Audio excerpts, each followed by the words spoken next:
경북 봉화 광산 매몰로 고립됐던 작업자 2명이 9일 만에 극적으로 구조됐습니다. 비닐 텐트를 만들어서 체온을 유지하고 갱 내로 떨어지는 물로 버틴 것으로 알려졌습니다. 건강은 비교적 양호한 상태입니다. 이태원 참사 첫 신고 뒤 소방당국이 2시간여 동안 경찰에 15차례나 지원 요청을 한 것으로 드러났습니다. 윤익은 경찰청장은 캠핑장에서 잠들어 보고를 제때 받지 못한 것으로 확인됐습니다. 윤석열 대통령이 대통령으로서 비통하고 죄송한 마음이라며 참사 엿새 만에 공개 사과했습니다. 국가 애도 마지막 날인 오늘 이태원역에서 침묵 시위가, 숭례문 교차로 인근에선 추모 집회가 열립니다. 북한의 연이은 도발에 미국이 축소됐던 한미 훈련을 정상적인 수준으로 복원해야 한다고 강조했습니다. 유엔 안보리 공개회의에서 미국은 북한을 보호하고 있다며 중국과 러시아를 비판했습니다. 주말인 오늘 전국이 대체로 맑은 가운데 서울 1도 등으로 아침엔 어제보다 더 춥겠습니다. 낮에도 서울과 대전이 14도에 머무는 등 일교차가 15도 안팎으로 크겠습니다.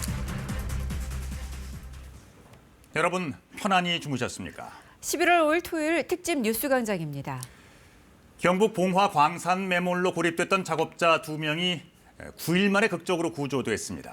이들은 지하 190m 지점에서 비닐 천막을 만들어 체온을 유지하고 갱내에 떨어지는 물을 마시며 버텨온 것으로 알려졌습니다. 먼저 안혜리 기자가 보도합니다.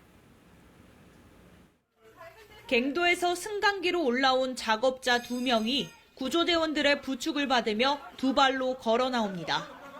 지난달 26일 광산 지하 46m 지점 갱도에 작업을 하러 들어갔다가 흙더미가 쏟아지면서 고립됐던 작업자들입니다. 작업자들이 발견된 건 어젯밤 11시 3분. 고립된 지 221시간 만으로 건강은 비교적 양호한 상태였습니다. 발견 당시 이들은 비닐로 천막을 만들어 모닥불을 피워놓고 체온을 유지하고 있었습니다. 또 갱도 안에서 떨어지는 물과 가져간 커피 믹스로 버텼다고 말한 것으로 알려졌습니다. 발파 소리를 들으며 구조될 거란 희망을 놓지 않았던 것으로도 전해졌습니다. 소리를 막 질리시는 거예요. 부둥켜 안고 울고 있더라고요. 근데 이제 놀란 게 그 안에 그 생존자들이 그 불을 피고 천막을 치고 그 안에 들어있었던 겁니다. 이들은 탈출하려고 갖고 있던 도구로 직접 채굴을 하기도 했습니다. 바깥으로 나오려고 그 안에서 가진 연장으로다가 그걸 저기 하고 나왔더라고요. 탈출하시려고 그쪽 갱도를 많이 막 돌아다니셨다고 전에 들었어요. 갇히고 이제 다음날 2, 3일간은 그 갱도를 다 이렇게 막 쑤시고 다니셨나 봐요. 발견된 지점은 지하 190m에 수평 325m. 구조당국이 예상했던 지점이었습니다. 구조는 마지막 관문이었던 암석 24m를 치우면서 성공할 수 있었습니다. 당초 단단한 안반일 것으로 예상했지만 실제로는 물은 토사여서 구조 예상 시간을 앞당겼습니다. 지하와 지상 모두에서 놓지 않았던 희망의 끈이 221시간 만에 기적을 만들어냈습니다. KBS 뉴스 안혜리입니다. 네, 방금 전해드린 것처럼 경북 봉화 아연채굴 광장에서 매몰된 작업자 2명이 사고 발생 8일 만에 극적으로 구조됐죠. 지금 작업자들은 병원에서 치료를 받고 있습니다. 현장에 취재 기자를 연결합니다. 김지홍 기자, 작업자들의 지금 상태는 어떻습니까? 네, 어젯밤 늦게 고립됐던 작업자 2명이 모두 한 번에 구조돼 곧바로 이곳 병원으로 옮겨졌습니다. 사고가 발생한 지 9일 만입니다. 구조된 작업자들은 부축을 받아 스스로 걸어 나왔는데요. 당시 구급차 안에서도 구급대원과 대화를 나눌 정도로 건강이 양호한 상태였습니다. 가족들은 기쁨을 감추지 못했습니다. 너무 춥습니다. 제가 살아서 돌아오셔갖고 걸어서 오셨다는 게 미치지 않고 진짜 행복합니다. 진짜. 열흘 정도 계속 못 드시고 굶으신 거에 비해서는 상태가 되게 양호하시고 생체증도 되게 안정적이셔서 지금 뭐 크게 특별한 처치가 필요하신 상황은 아니고요. 피검사 상황에서도 탈수가 많이 돼 있거나 뭐 염증이 생겼거나 그런 거는 안 보이십니다. 의료진들은 작업자들이 동굴 천장에서 떨어지는 물을 매일 한 컵 안 되는 양으로 마시며 오랜 시간을 보냈는데도 예상했던 것보다 훨씬 좋은 상태라고 밝혔습니다. 또 체온이 조금 떨어진 상태지만 의학적으로 저체온증이 심한 정도는 아니라고 진단했습니다. 다만 작업자들이 딱딱한 공간에 오래 누워 있어 근육 효소 수치가 조금 올라간 상태라 수액 치료가 필요하다고 했습니다. 이어 작업자들에게서 겉으로 보이는 외상은 없지만 심리적으로 많이 놀란 상태라고 했습니다. 의료진은 장기간 매몰되는 사례가 드물기 때문에 현재 구조된 초기 상태는 괜찮더라도 입원 후 진행되는 건강 상태를 지켜봐야 한다고 덧붙였습니다. 작업자들은 현재 시력 보호를 위해 눈을 붕대로 가린 채 일반 병실로 옮겨졌습니다. 지금까지 안동병원에서 KBS 뉴스 김지용입니다. 이태원 참사 관련 소식 전해드리겠습니다. 이태원 참사 당일 소방당국이 15차례에 걸쳐서 경찰에 지원을 요청한 것으로 확인됐습니다. 8분에 한 번꼴로 인력 투입과 차량 통제를 요청한 것인데 이 지원 요청 간격을 보면 당시의 상황을 가늠할 수가 있습니다. 김은재 기자입니다. 소방당국이 밝힌 최초 신고 접수 시간은 밤 10시 15분입니다. 신고 접수 3분 뒤 서울소방재난본부가 서울경찰청과 연결된 버튼을 누릅니다. 사고 공동 대응을 요청하기 위해서였습니다.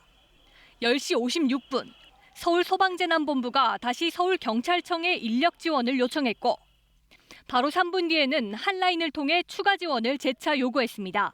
워낙 많은 다수 사상자가 발생이 되니까 그런 상황에서 상황이 심각하고 긴박하다고 판단이 돼서 소방청에서도 협조를 구하는.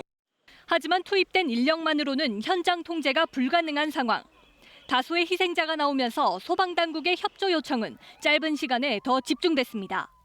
밤 11시 16분 서울소방재난본부가 서울경찰청에, 밤 11시 21분 소방청이 경찰청에, 밤 11시 22분에는 소방청이 용산경찰서에도 지원을 요청했습니다. 11시 28분과 11시 30분, 다시 11시 35분에도 경력 추가 투입을 재촉했습니다. 범위가 넓고 인파가 생각했던 것보다 워낙 많았기 때문에 그 경찰이 와도 계속 추가 요청하는 거예요. 소방당국의 마지막 지원 요청은 0시 17분. 2시간에 걸친 소방당국의 협조 요청은 15차례, 8분에 한 번꼴이었습니다. 경찰은 이번 자료 공개와 관련해 별도의 입장을 내지 않겠다고 밝혔습니다. KBS 뉴스 김은재입니다. 이태원 참사 당일 경찰의 보고 체계를 보면 납득하기 어려운 부분이 많았습니다. 지금 그 퍼즐이 차츰 맞춰지고 있습니다. 윤희근 경찰청장은 캠핑장에서 잠들어 있다가 보고를 제때 받지 못한 것으로 확인이 됐고 용산경찰서장은 당초에 알려진 시간보다 45분 늦게 현장에 도착한 것으로 드러났습니다. 김혜주 기자입니다. 밤 10시 18분 소방은 경찰에 이태원 공동대응을 요청했습니다. 하지만 경찰 수뇌부 중에서는 누구도 그 사실 자체를 알지 못했습니다. 왜였을까? 윤희근 경찰청장의 당일 행적을 따라가 봤습니다.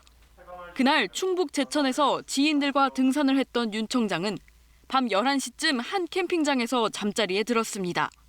이미 이태원에서 압사 사고가 발생한 뒤였는데 모르고 잠들었던 겁니다. 11시 32분 경찰청 상황 담당관으로부터 인명사고가 났다는 문자 보고가 날아왔습니다. 하지만 윤 청장은 잠든 채로 확인하지 못했고 뒤이어 걸려온 전화 역시 받지 않았습니다.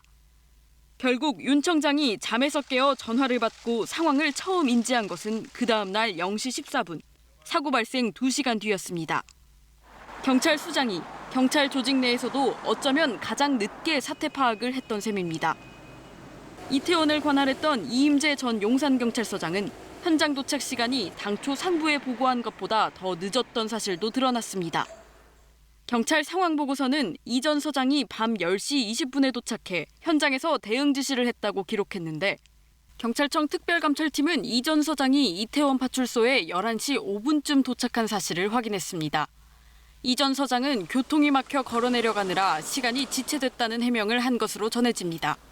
김광호 서울경찰청장이 밤 11시 36분에야 보고를 받았던 것도 결국은 용산서장의 늦장 도착과 맞물린 것으로 보입니다. 또 하나 보고를 늦춘 요인은 서울경찰청 112 치안 종합상황실의 부재 상황이었습니다. 이태원 신고가 빗발치던 시각 상황관리관 당직을 맡고 있던 류미진 총경은 최소 1시간 이상 상황실에서 벗어나 있던 것으로 전해졌습니다. 결국 현장에서 보고했어야 할 서장과 상황실에서 보고했어야 할 당직관, 두 사람 모두 서울청장 보고가 늦어졌고 그 늦은 보고조차도 잠들어 있던 경찰청장은 제때 받지 못한 겁니다. KBS 뉴스 김혜주입니다. 경찰은 소방청의 119 신고 접수와 대응에는 문제가 없었는지도 들여다보고 있습니다. 소방청은 당일 밤 10시 15분에 첫 119 신고가 있었다고 밝혀왔는데 사흘 전에 실시된 상황실 압수수색에서 조금 다른 내용의 자료가 나온 것으로 알려졌습니다. 김우준 기자가 취재했습니다. 경찰이 압수수색한 서울소방종합방재센터는 서울 전역에 119 신고를 접수하는 곳입니다. 일선 소방서로 출동 지령을 전달하는 곳도 바로 이 센터입니다. 경찰은 여기서 참사 당일 접수된 신고 내역과 처리 현황 자료를 확보했습니다. 그 결과 밤 10시 15분 이전에도 인명피해 가능성을 알릴 것으로 볼 수 있는 119 신고 접수 기록을 확인했습니다. 지금까지 소방청이 밝혔던 최초 신고 시각과 차이를 보이는 대목입니다. 최초 신고는 22시 15분에 최초 저희 119 상황실로 전화가 왔고 경찰은 이 시각 전에 들어온 신고들을 어떻게 처리했는지 혹시라도 소홀했거나 늑장이었던 부분은 없는지 들여다보고 있습니다.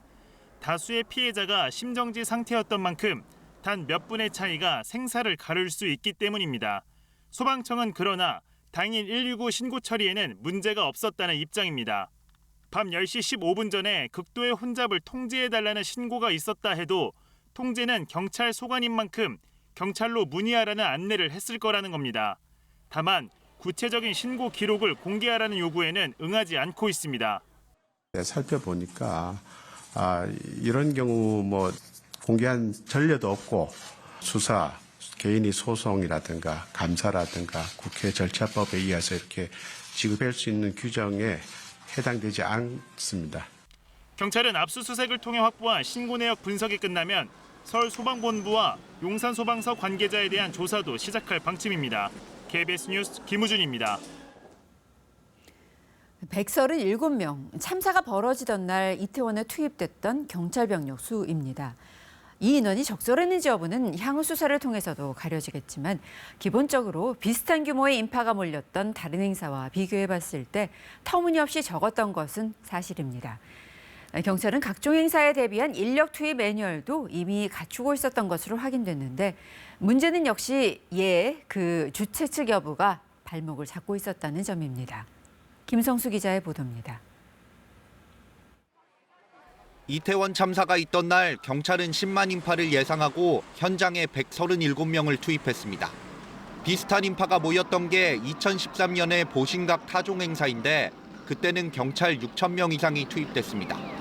4분의 1, 2만 5천 명 정도가 모였던 이 마라톤 행사에도 경찰은 2,800여 명을 배치했습니다. 다양한 행사 유형에 맞춰 매뉴얼도 준비해 놓고 있었습니다. 거길 보면 마라톤은 사고 위험도가 상대적으로 낮은 행사로 분류하는데 그럼에도 올해 헬로윈을 앞둔 이태원보다 20배 넘는 인력을 투입했습니다. 행사 참가 인원 대비 경찰 수를 평균으로 계산해봐도 그해와 올해 이태원은 9배의 차이를 보였습니다. 이유는 잘 알려진 대로 주최 측 존재 여부에 있었습니다. 매뉴얼엔 기본적으로 거대 인파가 모일 경우 지하철 입구 등 취약시설에 경찰력을 선점 배치해라, 단계별로 적정 인원을 통제해라 지침이 명시돼 있습니다. 다만 이 매뉴얼은 주체가 있는 행사를 전제로 하고 이태원의 경우엔 주체가 없어 적용을 못했다고 경찰은 다시 한번 해명했습니다. 그러나 주체 측이 없어 어수선한 행사일수록 오히려 더 기관 차원의 안전 개입이 필요하다는 지적도 있습니다. 주관자가 없는 다중인파 행사일수록 경찰의 책임이 더 막중하고 중대한 것이죠. 그래서 매뉴얼을 만든다면 주체와 주관이 없는 행사의 경우에 경찰이 무엇을 어떻게 해야 된다라고 매뉴얼화했어야 옳은 것이죠. 인력 투입의 적절성 등을 따져보고 있는 경찰청 특별수사본부는 군중이 모였을 때 안전에 대한 책임은 결국 경찰에 있다는 점을 수사의 전제로 재확인했습니다. KBS 뉴스 김성수입니다. 윤석열 대통령이 이태원 참사 희생자 추모법회에서 비통하고 죄송한 마음이라며 참사 이후 처음 공개적인 사과의 뜻을 밝혔습니다. 재발 방지 약속도 했지만 사과에 뒤따라야 할 부실 대응이나 책임자 문책은 따로 언급하지 않았습니다. 조태음 기자입니다. 윤석열 대통령이 이태원 참사 희생자들 위패 앞에 손을 모으고 고개를 숙였습니다. 유가족의 슬픔에 가슴이 먹먹하다며 공개적으로는 처음 사과의 뜻을 나타냈습니다. 국민의 생명과 안전을 책임져야 하는 대통령으로서 너무나 비통하고 죄송한 마음입니다. 윤 대통령은 자신에 대한 책임도 언급했습니다. 책임 있게 사고를 수습하고 무엇보다 다시는 이러한 비극이 발생하지 않도록 하는 큰 책임이 저와 정부에 있음을 잘 알고 있습니다. 하지만 무엇이 죄송한지 부실 대응 책임을 누구에게 어떻게 물을진 언급하지 않았습니다. 그래서 보다 구체적인 사과와 문책을 요구하는 목소리는 계속될 걸로 보입니다. 참사로 아들을 잃었던 한 여성이 합동분향소에서 윤 대통령의 조화를 내동댕이 친 것도 이런 요구로 보입니다. 대통령실은 공식적으로는 감찰과 수사 결과를 따져 책임을 묻겠다 했지만 내부 기류는 복잡합니다. 대통령실 핵심 관계자는 여론 흐름을 살필 수밖에 없다며 사과든 책임자 경질이든 다음 주 안엔 정리해야 한다고 말했습니다. 다른 관계자는 사과했는데 조사에서 새로운 게 나오면 또 해야 하느냐며 정리된 시점에 하는 게 맞다고 했습니다. 애도 기간이 끝나는 다음 주부터 본격적인 책임 추궁 국면이 시작될 전망입니다. 윤 대통령에게 예상보다 많은 문책 의견이 전달되고는 있다는데 대통령이 어떤 결정을 할지 미리 예단할 수 없다는 게 대통령실 분위기입니다.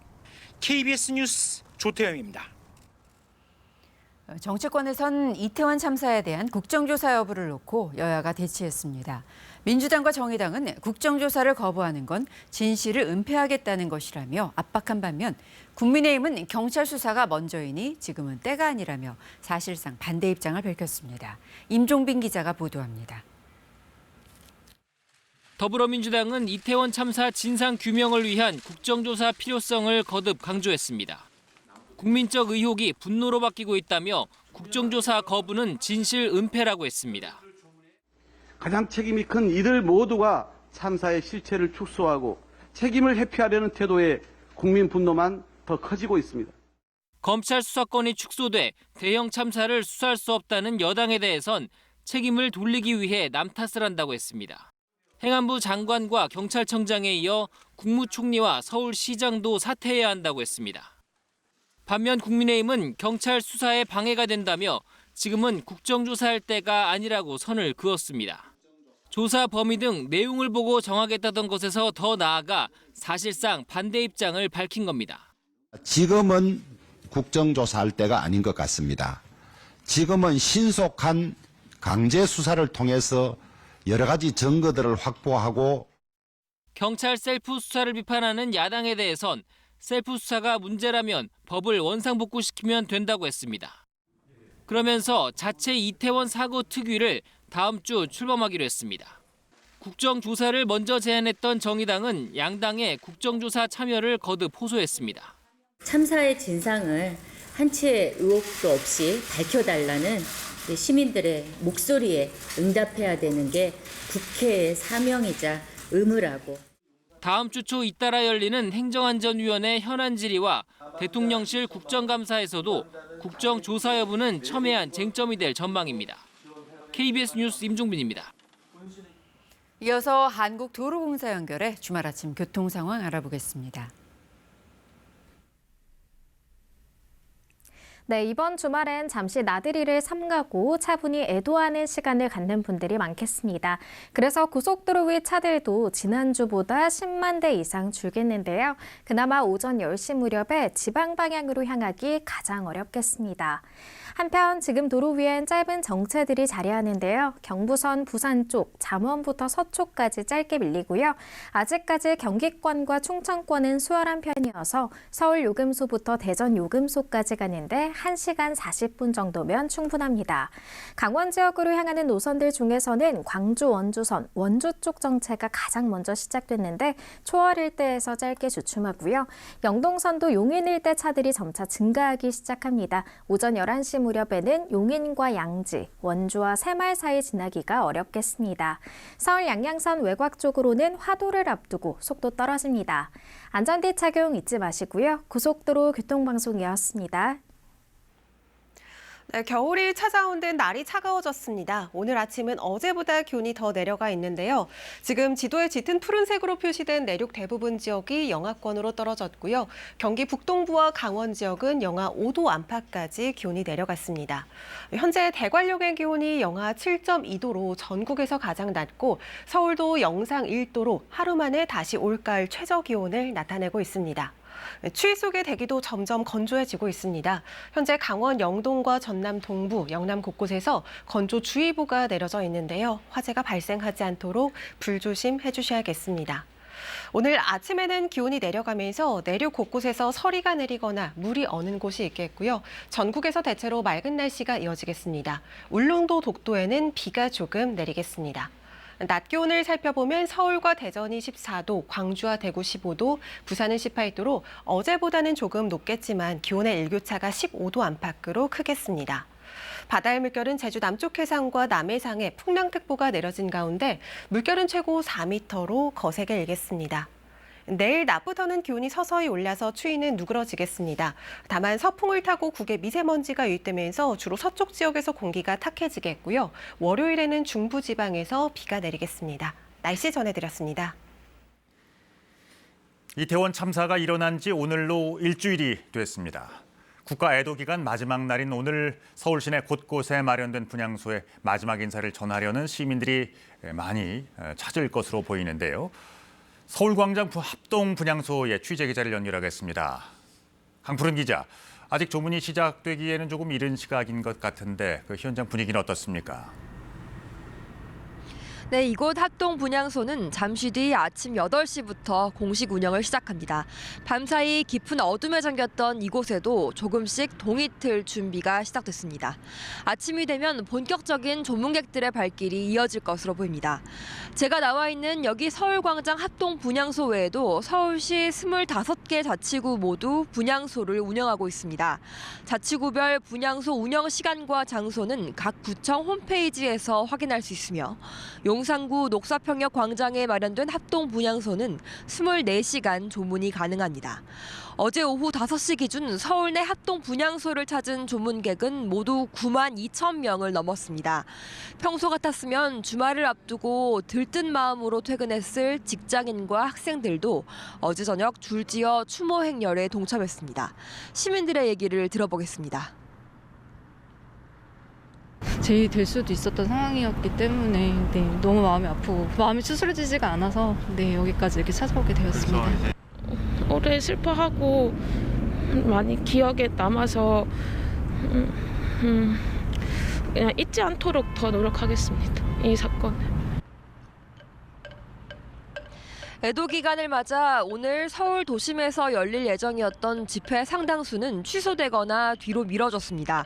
한국노총과 자유통일당 등이 오늘 집회를 취소했고 촛불 중고생 시민연대는 집회를 연기했습니다. 반면 희생자들을 기리는 추모 집회는 예정이 돼 있습니다. 청소년 단체 회원들이 이태원역 침묵 시위와 행진을 예고했고 촛불 승리 전원 행동은 오늘 오후 숭례문 로터리 인근에서 추모 집회를 엽니다. 지금까지 서울광장에서 KBS 뉴스 강푸른입니다. 이번 이태원 참사로 목숨을 잃은 외국인은 26명입니다. 우리 정부의 지원 속에 하나 둘씩 고국으로 시신이 운구되고 있는데요. 서강대 어학원에서 한국어를 공부하던 태국인 나티차 씨의 시신도 어젯밤 가족들이 기다리는 방콕으로 운구됐습니다. 방콕 김원장 특파원입니다. 고 나티차 마케우 씨의 시신이 고국 태국으로 돌아왔습니다. 고향에서 온 승려가 고인의 명복을 기원하고 아버지는 2달 만에 차가운 죽음으로 돌아온 딸을 맞았습니다. 고 나티차 씨는 대학에서 한국어를 전공한 뒤 한국어 강사로 일하다 다시 한국어를 공부하기 위해 지난 9월 서울을 찾았습니다. 서강대 어학원에서 공부를 시작한 지 2달여 만에 친구와 이태원을 찾았다가 변을 당했습니다. มีความรู้ในด้านภาษาเกาหลีเพิ่มขึ้นแล้วก็จะได้เผื่อมีโอกาสจะได้ทำงานที่เกาหลีนั่นเลยอะไรประมาณเนี้ยค่ะ 우리 외교부는 시신 운구를 위한 장례 비용과 구호금 2천만 원을 긴급 지원하기로 했습니다. 또 태국 주재 한국 대사관 직원들이 십시일반으로 방콕에서 고향 폐차분까지 운구 비용을 모았습니다. 유족들이 운구 비용을 마련하지 못해 애를 태우고 있다고 보도했던 태국 언론들은 한국 정부가 장례 비용 등을 전액 지원한다며 큰 관심을 보였습니다. แต่พ่ออยู่บ้านเขารอนานหลายวันกว่าจะได้กลับก็ขอขอบคุณชาวประเทศเกาหลีที่นำน้องกลับมาบ้าน 한국 대사관과 주 태국 한인회 등은 오는 10일 고향에서 열리는 고 나티차 씨의 장례식에도 함께하기로 했습니다. 한국에서 KBS 뉴스 김원정입니다. 참사 일주일이 지난 지금 이태원역 1번 출구의 벽면은 메모지로 가득 찼습니다. 시민들이 만든 자발적인 추모 공간인데요. 취재진이 직접 세봤더니 지금까지 2,000장이 넘는 추모 쪽지가 현장에 붙어 있었습니다. 거기에 담겨있는 시민들의 마음, 양민철 기자가 들여다봤습니다. 참사 현장에서 가장 가까운 지하철역 출입구. 벽면은 더 이상 종이를 붙일 곳이 없고 이제는 인접한 시설물까지 편지의 공간이 되고 있습니다. 그 많은 쪽지에 가장 자주 등장하는 말, 바로 미안하다입니다. 한 희생자의 부모가 남긴 걸로 보이는 쪽지.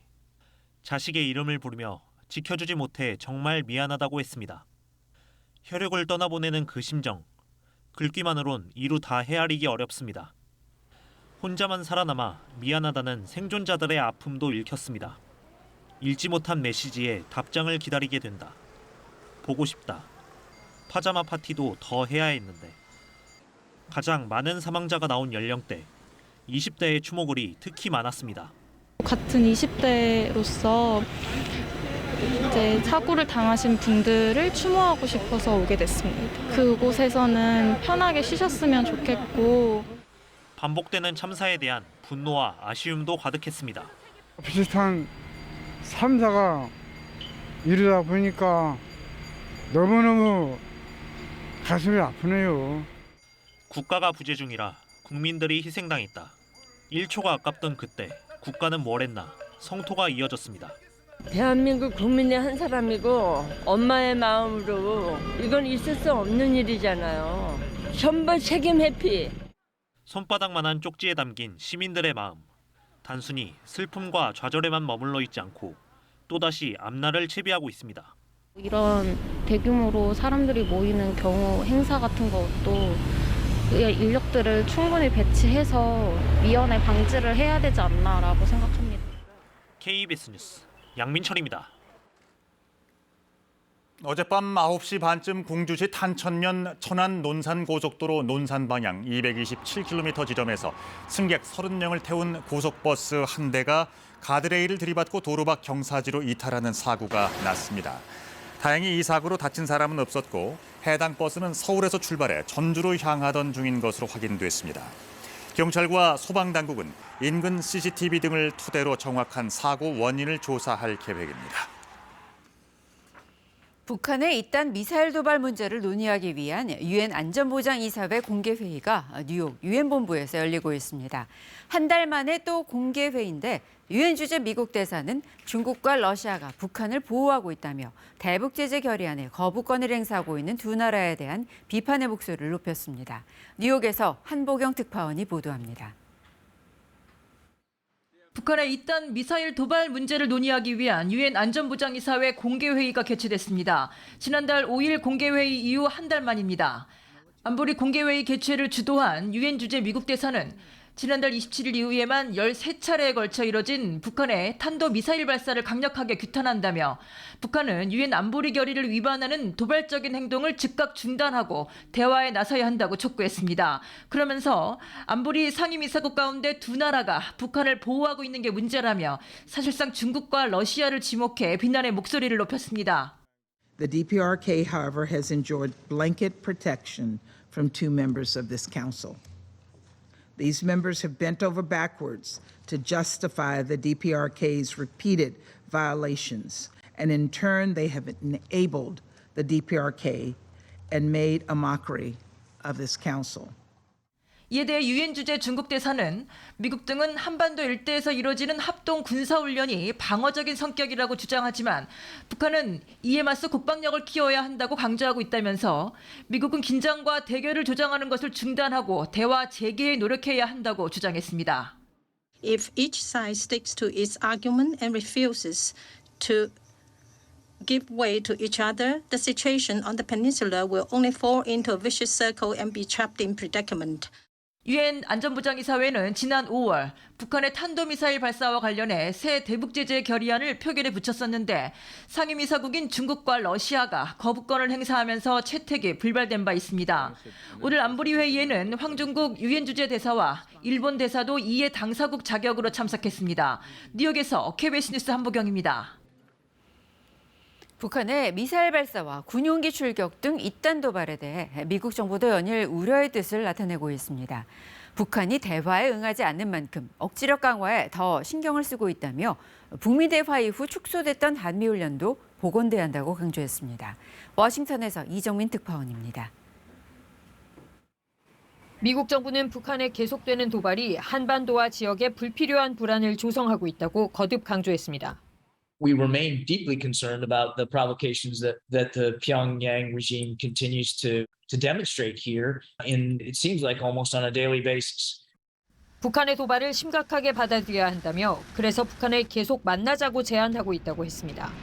그러면서도 한미연합 공중훈련 비질런트 스톰을 연장한 데는 한미 양국의 방어력을 보여주려는 목적이 있다며 향후에도 기회 닿는 대로 한국, 일본과 훈련하겠다고 밝혔습니다. As you know, we're conducting Vigilant Storm now. That exercise was extended for another day in order to shore up not only our alliance, but to show that our strength and that we can deter aggression when needed. 전날 한미가 안보협의회의 공동성명에서 북한의 핵 사용 시 정권 종말 가능성까지 경고한 데 대해선 가정에 앞서 나가지 않겠다면서도 미국 혹은 동맹의 어떤 위협에도 확실히 대응할 거라고 재차 강조했습니다. 미국 국방부 차관은 한미훈련이 정상적인 수준으로 복원돼야 한다고도 말했습니다. 북미가 정상회담을 가진 이후 연합훈련이 왜 축소됐는지 이해한다. 긴장 고조가 목적이 아니다라면서도 북한의 한미 양국의 뛰어난 공동작전 역량을 이해시켜야 한다고 했습니다. I think that we need to get back into a normal rhythm, exercising to not only demonstrate our readiness, which is important for deterrence, but just to make sure that we're ready for any contingency. 특히 군사적 측면에서는 한미일 3국이 의미 있는 행동을 할 여지가 상당하다며 이를 위해 노력하겠다고 밝혔습니다. 한편 독일에서 회의를 가진 주요 7개국 G7 외무장관들도 성명에서 북한이 핵실험을 할 경우 국제사회가 강력하고 신속하게 대응해야 한다고 밝혔습니다. 워싱턴에서 KBS 뉴스 이정민입니다. 북한은 한미연합 공중훈련 비질런트 스톰 기간 연장에 대해 자주권을 침해하려는 기도에 대해 절대로 묵과하지 않을 것이며 끝까지 초강력 대응으로 대답할 것이라고 밝혔습니다. 북한 외무성은 어제 조선중앙통신에 공개한 대변인 성명에서 미국은 경거망동하지 말아야 한다며 이같이 전했습니다.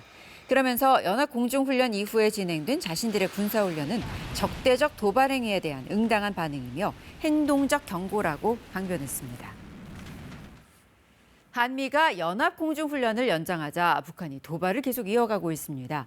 군용기를 대규모로 동원해 무력 시위를 하는가 하면 야간에 탄도미사일과 포사격을 잇따라 감행했습니다. 보도에 최영은 기자입니다. 어제 오전 11시부터 4시간 동안 우리군 방공 레이더에 북한 군용기 항적 180여 개가 포착됐습니다.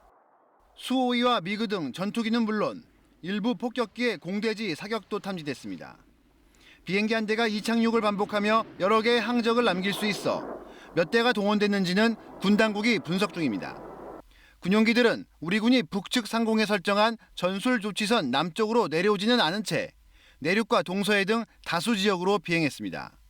우리군은 즉각 대응했습니다. 최첨단 스텔스기 F-35A 등 80여 대를 긴급 출격시켰습니다. 한미연합훈련 비질런트 스톰에 참가 중인 전투기 등 240여 대도 계획대로 훈련을 진행하며 대비 태세를 유지했습니다. 북한의 대규모 공중 시위는 한미연합 공중훈련에 대한 반발 성격이 큽니다. 박정천 북한 노동당 비서는 지난 3일 밤 담화에서 훈련 연장 결정은 매우 위험하고 잘못된 선택이라며 돌이킬 수 없는 엄청난 실수라고 위협했습니다. 담화 직후 북한은 동해상으로 단거리 미사일 3발을 쏘고 또 동해 해상 완충구역으로 80여 발의 포 사격을 하며 9.19 군사합의를 다시 위반했습니다. 북한의 핵무력 증강에 따른 자신감일 수도 있고 지금 한미동맹을 이간해야겠다는 현 상황에서의 북한의 전술적인 수단일 수도 있고 그런 모든 가능성을 저희가 다 열어놓고 분석하고 있습니다. 그런데 3일 발사한 단거리 미사일 3발은 북한이 오래 잇따라 발사한 고체 연료 기반 신형 미사일이 아닌 구형 스커드 미사일로 알려져 군 당국이 그 배경을 분석하고 있습니다. KBS 뉴스 최영윤입니다. 올해 한미 안보협의회의 공동성명에는 김정은 정권 종말이라는 문구가 처음으로 담겼습니다. 북한의 강력한 반발이 예상되는데 다음 주 미국 중간선거를 전후한 7차 핵실험 가능성도 계속 제기됩니다. 홍진아 기자가 보도합니다. 로이드 오스틴 미국 국방부 장관은 한미 안보협의회의 공동성명에서 김정은 정권 종말을 경고했습니다. 미국이나 동맹국, 우방국들에 대한 어떠한 핵 공격도 용납할 수 없으며 이는 김정은 정권의 종말을 초래할 것이라고 말했습니다. 지난달 27일 발표된 올해 미국의 핵태세 보고서에 담긴 북한 정권 종말 표현이 그대로 반영됐습니다. 미국이 북한의 핵 위협을 그만큼 심각하게 보고 있다는 뜻으로 한국에 대한 미국의 강력한 핵 대비 태세 의지를 보여준 것으로 평가됩니다. 한미의 확장학적이 튼튼하고 견고하다는 것을 대북 메시지 차원 그리고 미국의 동맹국들에게 보여주기 위한 차원에서 이 문구를 적극적으로 반영했다고 보여집니다. 그런데 이 정권 종말 표현에 대해선 지난 1일 북한 군부 핵심인 박정천이 끔찍한 대가를 치를 것이라고 강력 반발한 만큼 북한의 추가 도발이 예상됩니다. 특히 우려되는 도발은 이미 물리적 준비를 마친 7차 핵실험 가능성입니다. 북한이 6차 핵실험에서 수소폭탄 개발에 성공했다고 밝힌 만큼 7차는 전술핵 개발을 위한 소형 핵탄두 폭발 실험이 될 거란 관측이 나옵니다. 대형 핵탄두 추가 실험이나 다탄두 실험 가능성도 배제할 수 없습니다. 오는 8일 미국 중간선거를 전후한 7차 핵실험 가능성이 꾸준히 제기되는 가운데 최고 수위 도발인 핵실험을 지금 시점에서 한미에 대한 군사적 대응 카드로 소진하진 않을 거란 전망도 함께 나옵니다. KBS 뉴스 홍진아입니다. 네, 오늘 아침도 때이른 초겨울 추위가 계속되고 있습니다. 지금 내륙 대부분 지역의 기온이 영하권으로 떨어졌는데요. 대관령이 영하 7.2도, 장수가 영하 5.4도, 서울도 1도로 어제보다 더 낮습니다.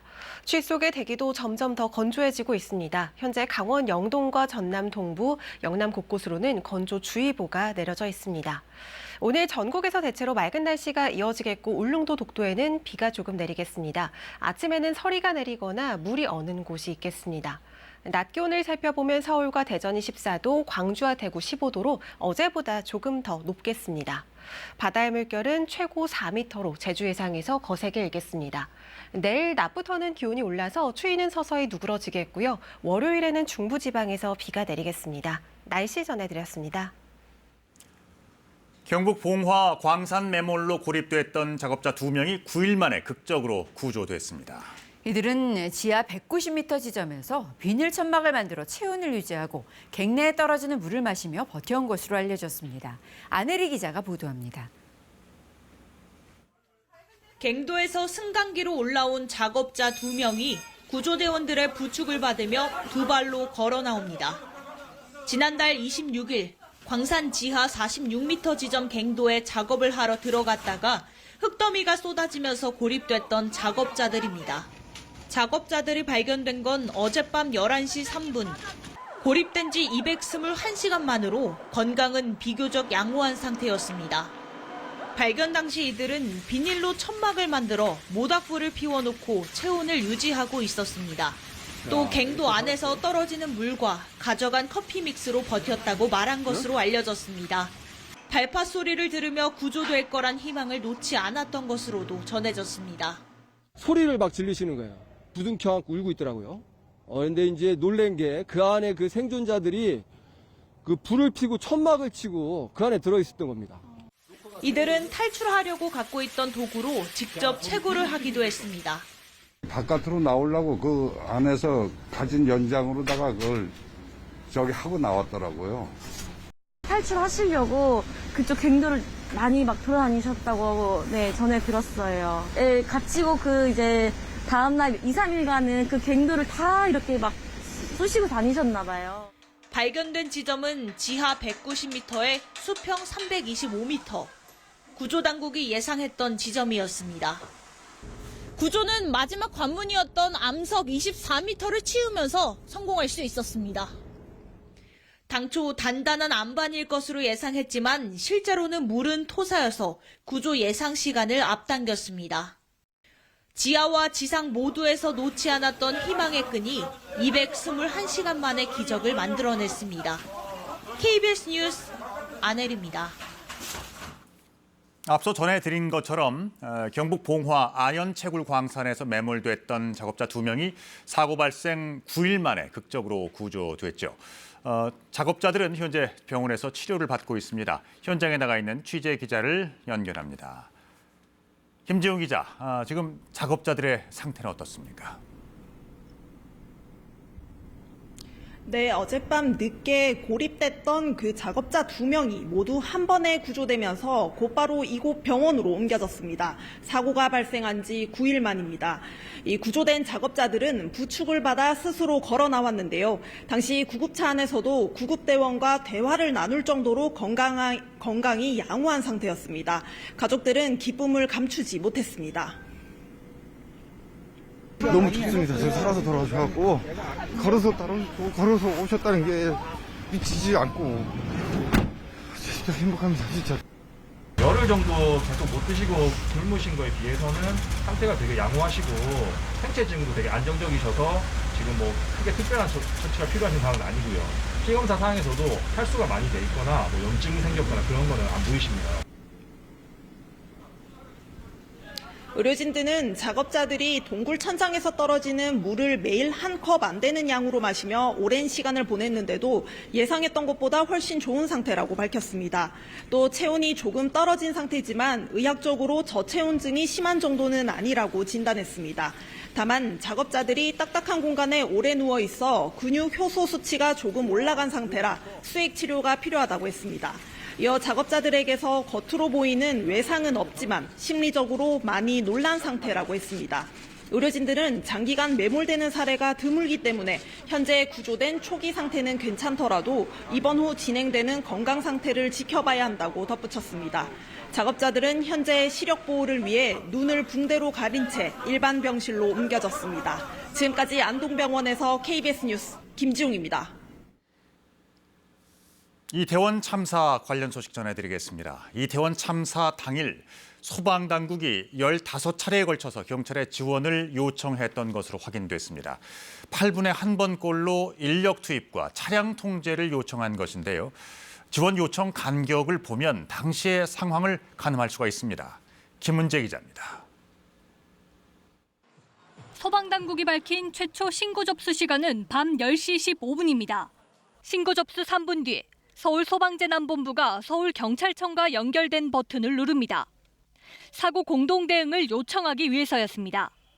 10시 56분 서울소방재난본부가 다시 서울경찰청에 인력 지원을 요청했고 바로 3분 뒤에는 한라인을 통해 추가 지원을 재차 요구했습니다. 워낙 많은 다수 사상자가 발생이 되니까 그런 상황에서 상황이 심각하고 긴박하다고 판단이 돼서 소방청에서도 협조를 구하는. 하지만 투입된 인력만으로는 현장 통제가 불가능한 상황. 다수의 희생자가 나오면서 소방당국의 협조 요청은 짧은 시간에 더 집중됐습니다. 밤 11시 16분 서울소방재난본부가 서울경찰청에, 밤 11시 21분 소방청이 경찰청에, 밤 11시 22분에는 소방청이 용산경찰서에도 지원을 요청했습니다. 11시 28분과 11시 30분, 다시 11시 35분에도 경력 추가 투입을 재촉했습니다. 범위가 넓고 인파가 생각했던 것보다 워낙 많았기 때문에 그 경찰이 와도 계속 추가 요청을 하는 거예요. 소방당국의 마지막 지원 요청은 0시 17분. 2시간에 걸친 소방당국의 협조 요청은 15차례, 8분에 한 번꼴이었습니다. 경찰은 이번 자료 공개와 관련해 별도의 입장을 내지 않겠다고 밝혔습니다. KBS 뉴스 김은재입니다. 내일 열리는 일본 해상자위대 관함식에 우리 해군이 참가하기로 하면서 국내에선 논란이 일기도 했었는데요. 일본 집권 자민당 내에 우익 성향 의원들이 우리 해군 참가에 불만을 나타내며 조치를 요구했습니다. 민주당은 우리 군함을 모독하는 행위라며 강하게 반발했습니다. 손서영 기자입니다. 해군 군수지원함인 소양함이 일본 요코스카항에 입항했습니다. 내일 열리는 일본 해상자위대 70주년 기념 관함식에 참석하기 위해서입니다. 그런데 행사를 나흘 앞둔 지난 2일 일본 자민당 내 우익 성향 의원 모임이 긴급 성명을 냈습니다. 2018년 한국은 우길기에 반발해 관함식 참가를 거부했다. 같은 해 일어난 일본 초계기 레이더 사건에 대해 사죄를 하지 않고 있다며 단호한 조치를 요구했습니다. これは一旦招待状を差し戻してこの件についてもレーダー照射事件についてもその旗の問題についても真っ向正面から日韓で議論しましょうとやらなきゃいけないでしょ。 이에 대해 민주당 국방위원들은 우리 군함을 모독했다고 반발했습니다. 또 일본 초계기의 위협 비행에 대한 우리 해군의 정당한 조치까지 왜곡하고 있다고 비판했습니다. 이렇게 시비를 걸고 참가한 것에 대해서 유감 표시를 하는데 우리는 자존심 없이 또 그 관함식 6일날 하는데 참가할 겁니까? 오늘 오기 전까지는 파악을 못했습니다. 신차관은 다만 일부 의원들의 입장에 국방부가 공식 대응하는 건 더 큰 외교 문제가 될 수 있다며 예정대로 관함식에 참석하겠다고 했습니다. 북한 위협이 고조되는 상황에서 한미일 안보 협력의 필요성, 나아가서 국제 관례와 과거 사례까지도 검토해서 판단한 것인 만큼 우리 해군의 일본 관함식 참가는 7년 만으로 전투 승조원이 우길기와 비슷한 해상 자위대기에 경례하는 것을 피하기 위해 전투 함정 대신 군수 지원함을 파견한 것으로 알려졌습니다. KBS 뉴스 손서영입니다. 미국의 결정에 세계 운명이 흔들린다고 하죠. 그 미국의 운명을 대선 못지않게 좌우하는 중간 선거가 나흘 앞으로 다가왔습니다. 민주당의 수성이냐, 공화당의 압승이냐에 따라 2년 뒤 미국 대선의 향방을 가늠할 수 있게 됩니다. 최대 격전지 중 한 곳으로 꼽히는 펜실베이니아를 김양순 특파원이 다녀왔습니다.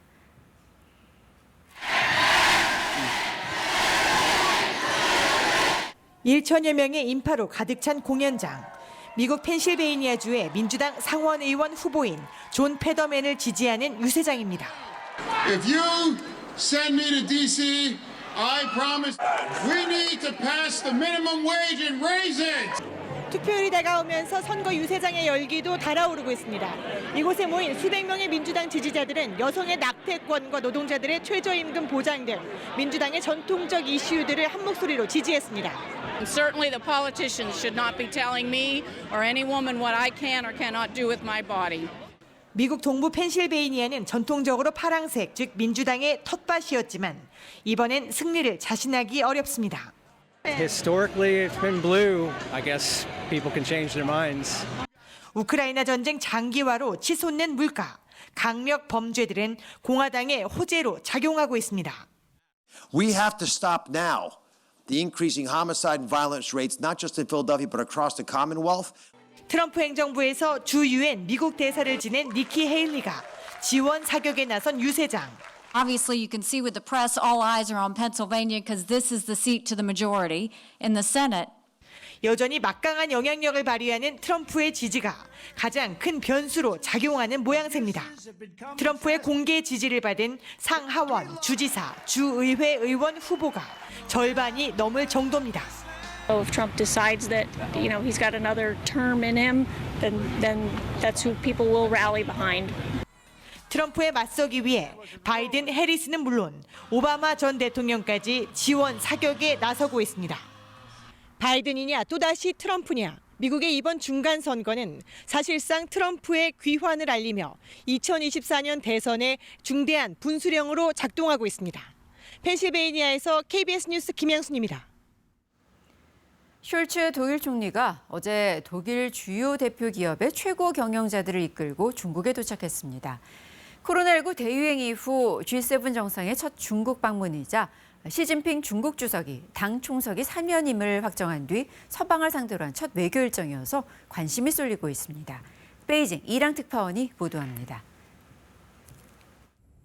올라프 숄츠 독일 총리가 중국 독일 정상회담을 위해 베이징에 도착했습니다. 코로나19 대유행 이후 처음으로 중국을 방문한 G7 정상입니다. 리커창 총리의 초청으로 중국을 찾은 숄츠 총리는 곧바로 시진핑 주석과 회담을 가졌습니다. 中德作为有影响的大国，在变局乱局中更应该携手合作，共克时艰，为世界和平与发展做出更多的贡献。 다양한 분야에서 실질적인 협력을 강화해 양국 관계 발전을 위한 좋은 계획을 수립할 것을 믿는다고도 말했습니다. 우크라이나 전쟁 이후 미국과 가까워지고 중국과는 멀어진 독일과 관계 개선을 기대한 발언으로 풀이됩니다. 유럽 최대 경제대국인 독일은 우크라이나 침공 전쟁과 에너지 가격 급등 등으로 최근 경제 상황이 좋지 않습니다. 중국으로서는 거대 시장을 앞세운 교역을 카드로 활용해 독일을 중심으로 유럽과의 관계 개선에 나설 가능성이 높습니다. 실제 숄츠 총리는 아디다스, 폭스바겐 등 독일 대표 기업 최고 경영자들을 대거 이끌고 최대 교역국인 중국을 찾았습니다. 以充分证明两国的共识多于分歧，合作远大于竞争。 중국은 프랑스 마크롱 대통령도 초청한 상태입니다. 시진핑 집권 3기의 시작과 함께 중국은 경제 협력을 고리로 유럽과의 관계를 정상화해 미국 주도의 탈중국화를 막으려는 것으로 보입니다. 베이징에서 KBS 뉴스 이랑입니다. 대전의 한 병원에서 50대 간호사가 신장 투석 환자의 투석 필터에 이물질을 넣은 혐의로 징역형을 선고받고 법정 구속됐습니다. 환자로부터 업무 태도를 지적받자 앙심을 품고 벌인 일로 조사됐는데 재판부는 의료윤리에 반하는 일이라고 판단했습니다. 한솔 기자입니다. 투석 환자를 치료하는 대전의 한 병원 인공신장실입니다. 간호사 한 명이 환자의 침대 주위를 오고 갑니다. 간호사가 지나간 뒤 혈액 투석을 받던 50대 환자가 비틀거리며 일어나더니 곧바로 응급실로 옮겨집니다. 척추가 막 무너지는 듯한 그런 통증이 왔고요. 그래서 시작하자마자 바로 누웠고 제가 원해서 투석을 중단해달라고 이제 병원에 이제 얘기를 했고요. 검찰 조사에서 해당 간호사 A씨는 사건이 발생하기 열흘 전에도 2차례 더 해당 환자의 투석 필터에 불순물을 넣었던 것으로 확인됐습니다. 당시 첫 번째 시도는 붉은 이물질을 확인한 또 다른 간호사가 필터를 교체해 미수에 그쳤지만 두 번째, 세 번째는 발각되지 않아 해당 환자는 꼼짝없이 오염된 필터로 투석을 받았습니다. 결국 폐혈증과 고열, 오한 등 증상으로 2주 넘게 병원 치료를 받았습니다. 그 일이 있은 이후로도 투석을 받으면서 굉장히 많은 두려움을 느끼면서 지금도 투석을 하고 있어요. A씨는 범행 직전 피해자로부터 업무 태도 등과 관련된 지적을 받은 뒤 피해자와의 사이가 나빠진 것으로 확인됐습니다. 대전지법은 중상해 등의 혐의로 재판에 넘겨진 간호사 A씨에 대해 징역 1년을 선고하고 법정 구속했습니다. A씨의 범행이 간호사의 지위를 고려할 때 비난받을 만하고 의료윤리에 반하며 계획적이고 반복적이라고 판시했습니다. 간호사 A씨는 피해자에게 앙심을 품은 적이 없고 억울하다며 항소할 뜻을 내비쳤습니다. KBS 뉴스 한솔입니다. 프로야구 SSG가 한국 시리즈 3차전에서 이겨 2승 1패로 앞서 나갔습니다. SSG 외국인 타자 라가레스가 8회 역전 결승 투런포로 승리를 이끌었습니다. 강재훈 기자의 보도입니다. 가을 야구 7경기 연속 매진을 이어간 한국 시리즈 3차전. 메이저리거 김하성이 관중석에서 친정팀 키움을 응원해 눈길을 끌었습니다. 김하성의 응원에 힘입어 4번 타자로 나선 키움 푸이그가 공수에서 힘을 냈습니다. 푸이그는 4회 오태곤의 큼직한 타구를 몸을 날려 잡아내는 호수비를 선보였습니다. 팽팽했던 영의 균형이 깨진 것도 푸이그의 방망이에서 시작됐습니다.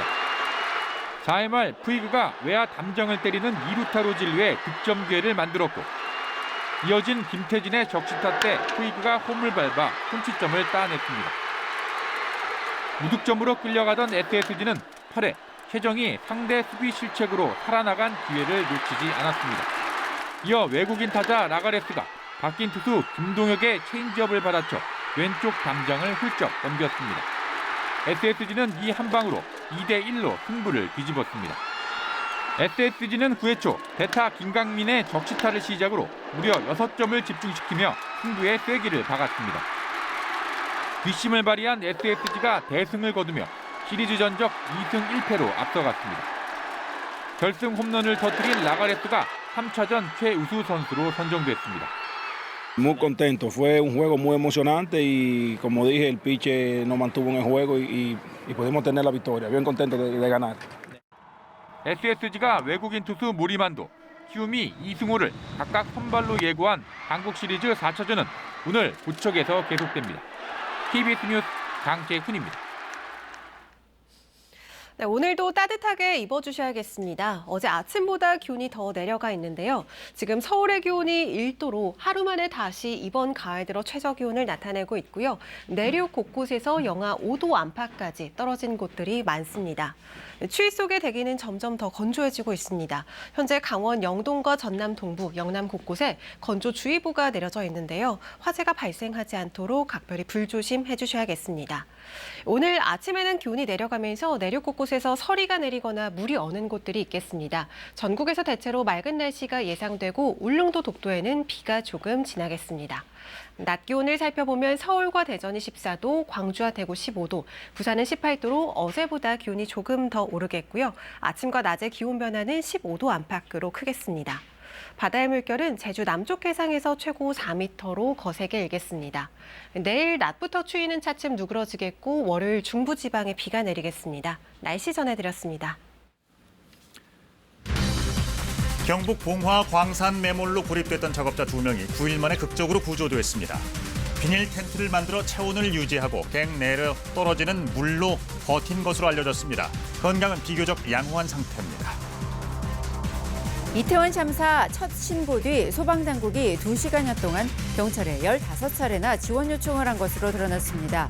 윤익은 경찰청장은 캠핑장에서 잠들어 보고를 제때 받지 못한 것으로 확인됐습니다. 윤석열 대통령이 대통령으로서 비통하고 죄송한 마음이라며 참사 엿새 만에 공개 사과했습니다. 국가 애도 마지막 날인 오늘 이태원역에서 침묵 시위가, 숭례문 교차로 인근에서 추모 집회가 열립니다.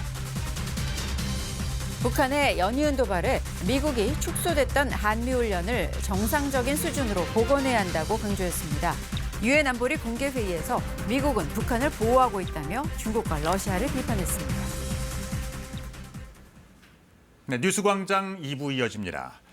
경북 봉화 광산 매몰로 고립됐던 작업자 2명이 9일 만에 극적으로 구조됐습니다. 이들은 지하 190m 지점에서 비닐 천막을 만들어 체온을 유지하고 갱내에 떨어지는 물을 마시며 버텨온 것으로 알려졌습니다. 먼저 안혜리 기자가 보도합니다.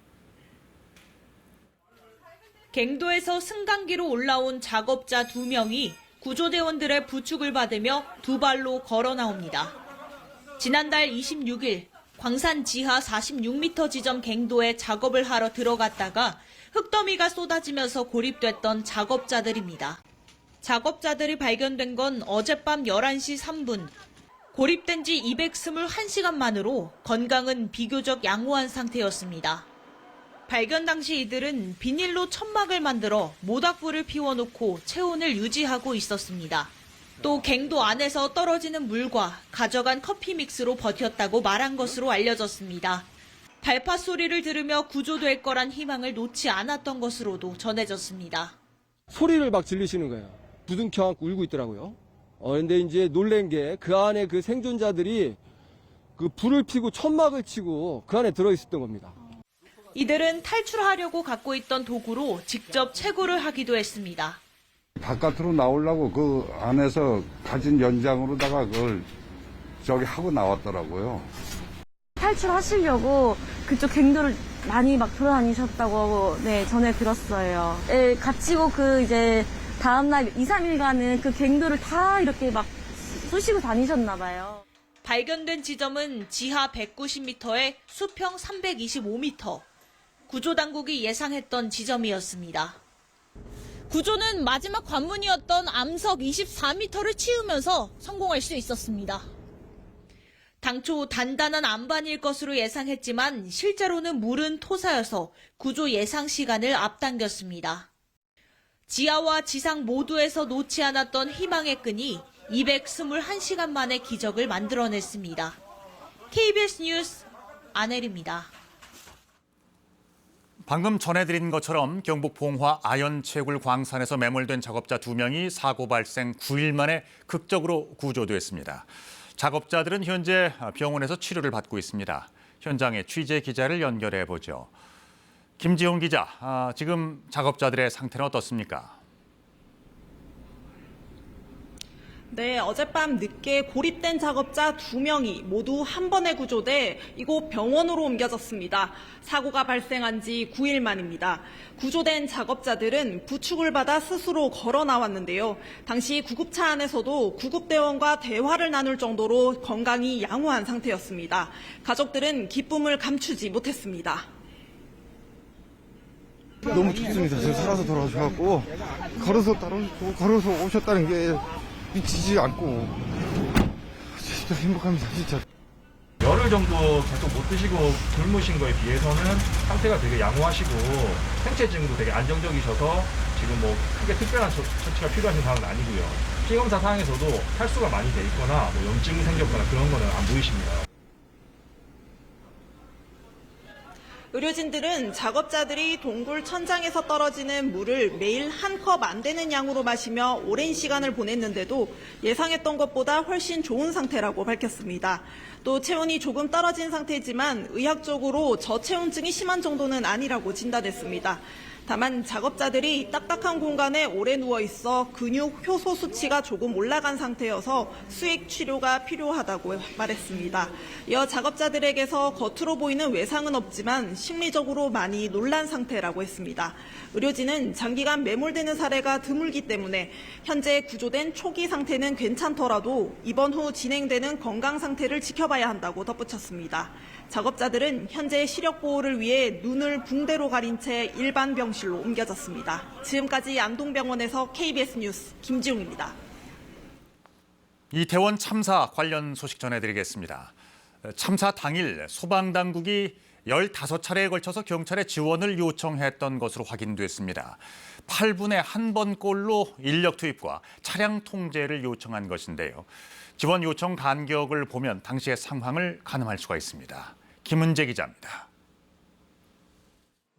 소방당국이 밝힌 최초 신고 접수 시간은 밤 10시 15분입니다. 신고 접수 3분 뒤 서울소방재난본부가 서울경찰청과 연결된 버튼을 누릅니다. 사고 공동 대응을 요청하기 위해서였습니다. 10시 56분 서울소방재난본부가 다시 서울경찰청에 인력 지원을 요청했고 바로 3분 뒤에는 한라인을 통해 추가 지원을 재차 요구했습니다. 워낙 많은 사고 사망자가 발생이 되니까 그런 상황에서 상황이 심각하고 긴박하다고 판단이 돼서 소방청에서도 협조를 구하는. 하지만 투입된 인력만으로는 현장 통제가 불가능한 상황. 다수의 희생자가 나오면서 소방당국의 협조 요청은 짧은 시간에 더 집중됐습니다. 밤 11시 16분 서울소방재난본부가 서울경찰청에, 밤 11시 21분 소방청이 경찰청에, 밤 11시 22분에는 소방청이 용산경찰서에도 지원을 요청했습니다. 11시 28분과 11시 30분, 다시 11시 35분에도 경력 추가 투입을 재촉했습니다. 범위가 넓고 인파가 생각했던 것보다 워낙 많았기 때문에 그 경찰이 와도 계속 추가 요청하는 거예요. 소방당국의 마지막 지원 요청은 0시 17분. 2시간에 걸친 소방당국의 협조 요청은 15차례, 8분에 한 번꼴이었습니다. 경찰은 이번 자료 공개와 관련해 별도의 입장을 내지 않겠다고 밝혔습니다. KBS 뉴스 김은재입니다. 이태원 참사 당일 경찰의 보고 체계를 보면 납득하기 어려운 부분들이 많았는데요. 이제 그 퍼즐이 차츰 맞춰지고 있습니다. 윤희근 경찰청장은 캠핑장에서 잠들어 있다가 보고를 제때 받지 못한 것으로 확인이 됐고, 용산경찰서장은 당초에 알려진 시간보다 45분 늦게 현장에 도착했던 것으로 드러났습니다. 김혜주 기자의 보도입니다. 밤 10시 18분 소방은 경찰에 이태원 공동 대응을 요청했습니다. 하지만 경찰 수뇌부 중에서는 누구도 그 사실 자체를 알지 못했습니다. 왜였을까? 윤익은 경찰청장의 당일 행적을 따라가 봤습니다. 그날 충북 제천에서 지인들과 등산을 했던 윤 청장은 밤 11시쯤 한 캠핑장에서 잠자리에 들었습니다. 이미 이태원에서 압사 사고가 발생한 뒤였는데 모르고 잠들었던 겁니다. 11시 32분 경찰청 상황 담당관으로부터 인명사고가 났다는 문자 보고가 날아왔습니다. 하지만 윤 청장은 잠든 채로 확인하지 못했고 뒤이어 걸려온 전화 역시 받지 않았습니다. 결국 윤 청장이 잠에서 깨어 전화를 받고 상황을 처음 인지한 것은 그 다음 날 0시 14분, 사고 발생 2시간 뒤였습니다. 경찰 수장이 경찰 조직 내에서도 어쩌면 가장 늦게 사태 파악을 했던 셈입니다. 이태원을 관할했던 이임재 전 용산경찰서장은 현장 도착 시간이 당초 상부에 보고한 것보다 더 늦었던 사실도 드러났습니다. 경찰 상황 보고서는 이 전 서장이 밤 10시 20분에 도착해 현장에서 대응 지시를 했다고 기록했는데 경찰청 특별감찰팀은 이 전 서장이 이태원 파출소에 11시 5분쯤 도착한 사실을 확인했습니다.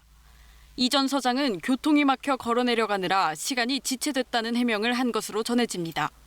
김광호 서울경찰청장이 밤 11시 36분에야 보고를 받았던 것도 결국은 용산 서장의 늦장 도착과 맞물린 것으로 보입니다. 또 하나 보고를 늦춘 요인은 서울경찰청 112 치안종합상황실의 부재 상황이었습니다. 이태원 신고가 빗발치던 시각 상황관리관 당직을 맡고 있던 류미진 총경은 최소 1시간 이상 상황실에서 벗어나 있던 것으로 전해졌습니다. 결국 현장에서 보고했어야 할 서장과 상황실에서 보고했어야 할 당직관, 두 사람 모두 서울청장 보고가 늦어졌고 그 늦은 보고조차도 잠들어 있던 경찰청장은 제때 받지 못한 겁니다. KBS 뉴스 김혜주입니다. 경찰은 소방청의 119 신고 접수와 대응에는 문제가 없었는지도 들여다보고 있습니다.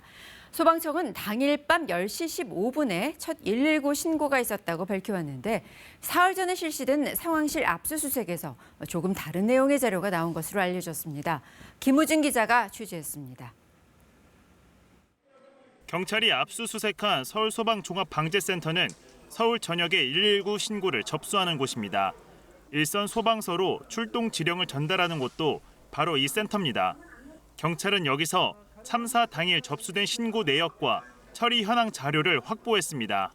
그 결과 밤 10시 15분 이전에도 인명피해 가능성을 알릴 것으로 볼 수 있는 119 신고 접수 기록을 확인했습니다. 지금까지 소방청이 밝혔던 최초 신고 시각과 차이를 보이는 대목입니다. 최초 신고는 22시 15분에 최초 저희 119 상황실로 전화가 왔고 경찰은 이 시각 전에 들어온 신고들을 어떻게 처리했는지 혹시라도 소홀했거나 늑장이었던 부분은 없는지 들여다보고 있습니다. 다수의 피해자가 심정지 상태였던 만큼 단 몇 분의 차이가 생사를 가를 수 있기 때문입니다. 소방청은 그러나 당일 119 신고 처리에는 문제가 없었다는 입장입니다. 밤 10시 15분 전에 극도의 혼잡을 통제해달라는 신고가 있었다 해도 통제는 경찰 소관인 만큼 경찰로 문의하라는 안내를 했을 거라는 겁니다. 다만 구체적인 신고 기록을 공개하라는 요구에는 응하지 않고 있습니다.